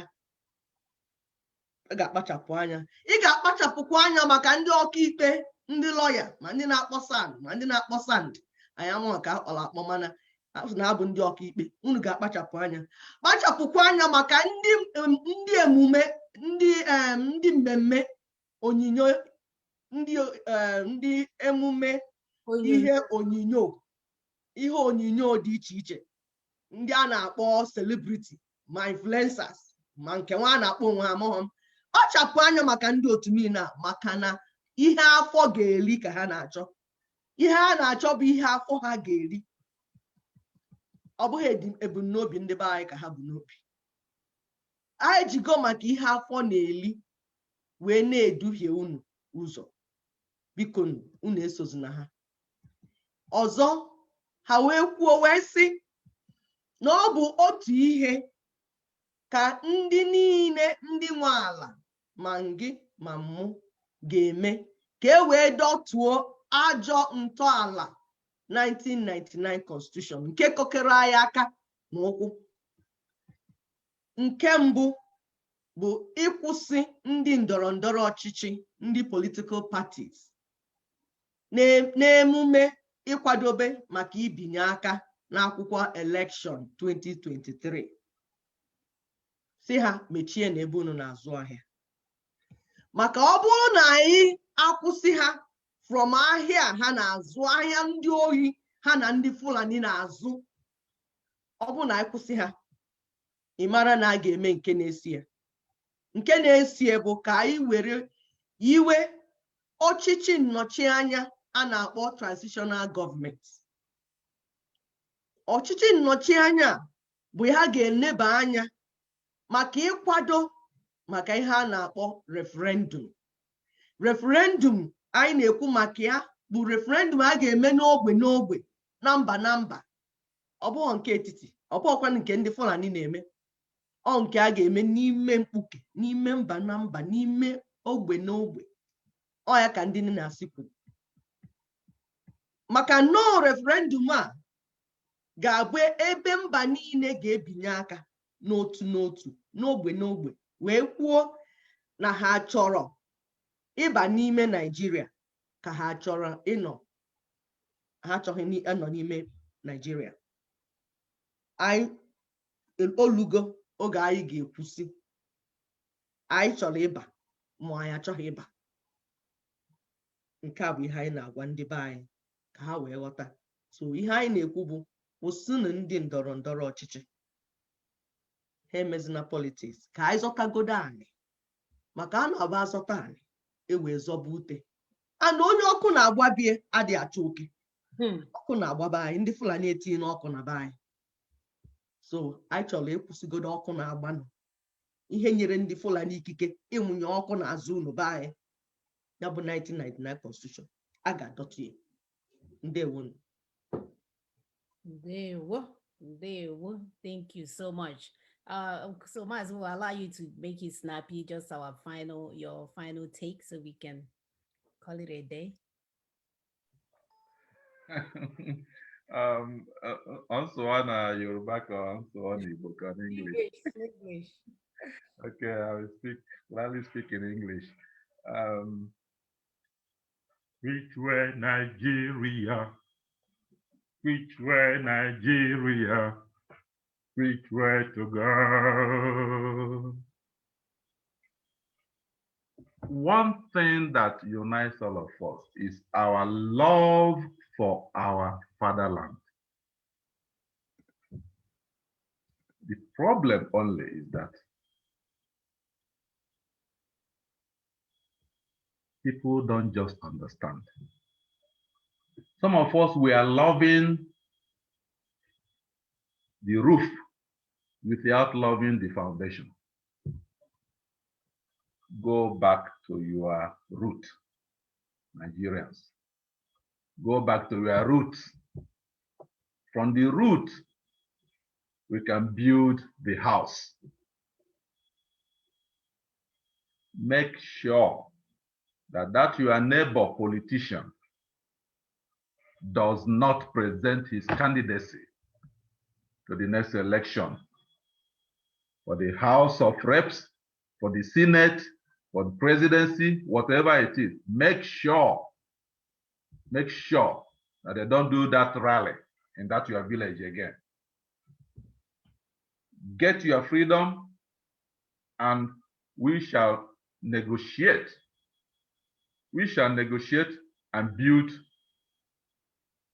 whatever we want it. If you don't want to build a Nigeria, it is your right. Get your freedom, please. And students, every student, I'm challenging you. I was a student activist. I started serving other people from secondary school as a deputy senior prefect. Throughout in the university, I was serious activist, leading student union. Look, get up, print, go to the website, take the flyers, print it yourself. Tell your uncle to give you 2,000. He will use it and print some 700 copies. Print it and distribute it. Let this information get to every nook and cranny. With your input, you don't need to shoot to get your freedom.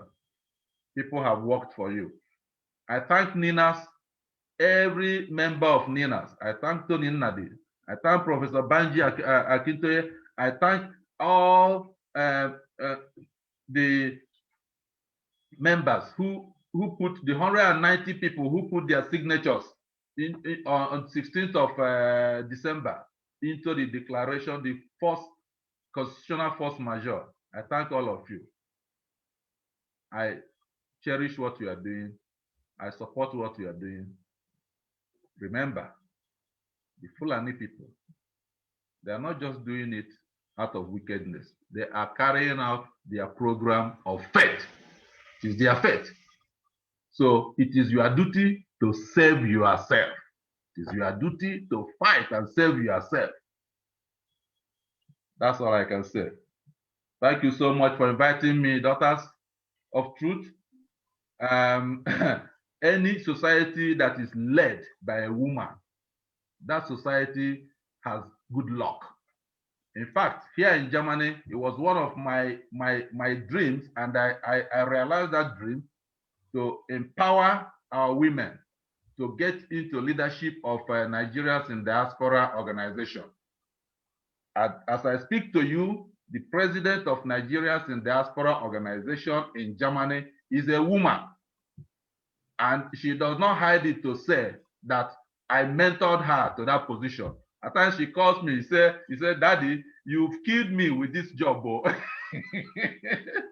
I said, that is what I was also doing that time. Yeah, we have to serve. If you look at the history, the result of COVID-19 around the world, look at the countries that are led by women. COVID-19 was least dangerous. Least number of people died, starting with Germany. The countries that are led by women, less people died. The countries that are led by machos, by men, people are dying like, take America, for example, 500,000 gone. So women, you are the hope. I thank you very much for this, your program. I wish you luck, and thank you for inviting me. I appreciate the efforts you are doing. Thank you. Thank you very much, sir. Thank you. Thank you, viewers. Copy of our flyer. They just picked it up. This is 100,000 copies. So they are the food soldiers on ground doing work, because some people think we have time to be sitting on air and talking. So are being sponsored all over. We are boosting websites and pages for people to declare the news. So it's up to you. You know, we are not going to wait for you guys to wait. No. The right thing must be done. Absolutely. The right thing must be done for our children. We are no longer going to play politics as usual. So if you want to go and politic, find another place. It will no longer be our children. Yes. So I'm going to end our show today by playing another jingle with the same sound. So our sisters are working. This is from our sister Ife in Germany. Mazia Meka, she's in Germany. She's doing this work. I don't know. She sent this to me, so I'm definitely going to honor that and play this this campaign again. So help us to share. This has been posted on our page. Help us to share so that somebody will not wake up and say, "Is there any grassroots work?" This is it. We're not gonna see a signboard somewhere that says grassroots. This is the grass and this is the root. Yes, so.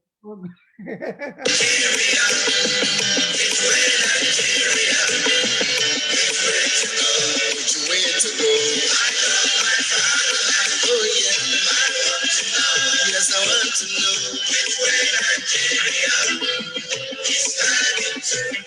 Constitutional force majeure. Make I talk am again. Constitutional force majeure. That's not the new reigning motto where they don't come out for the Nigeria Indigenous Nationalities Alliance for Self-Determination. NINAS.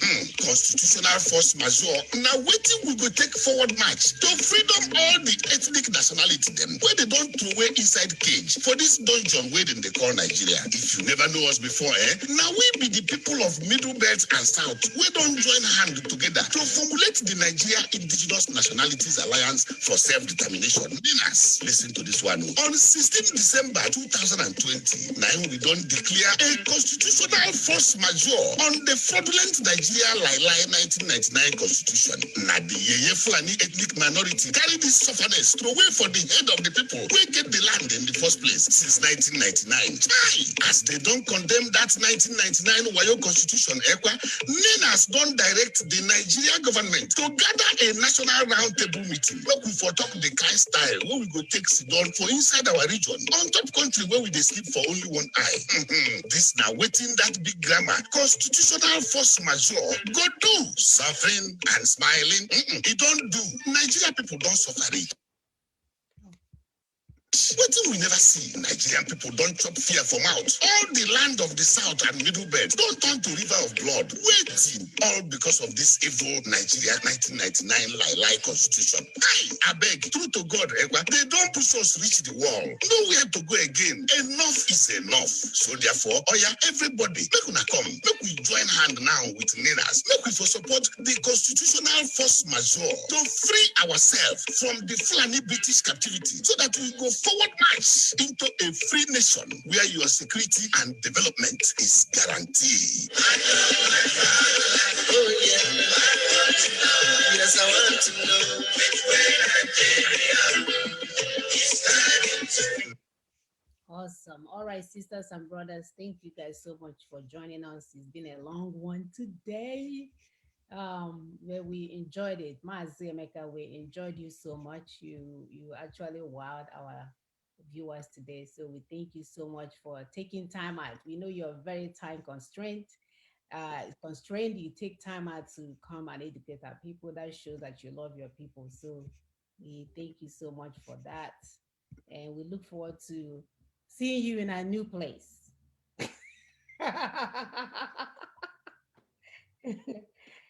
Okay, let me turn this thing off.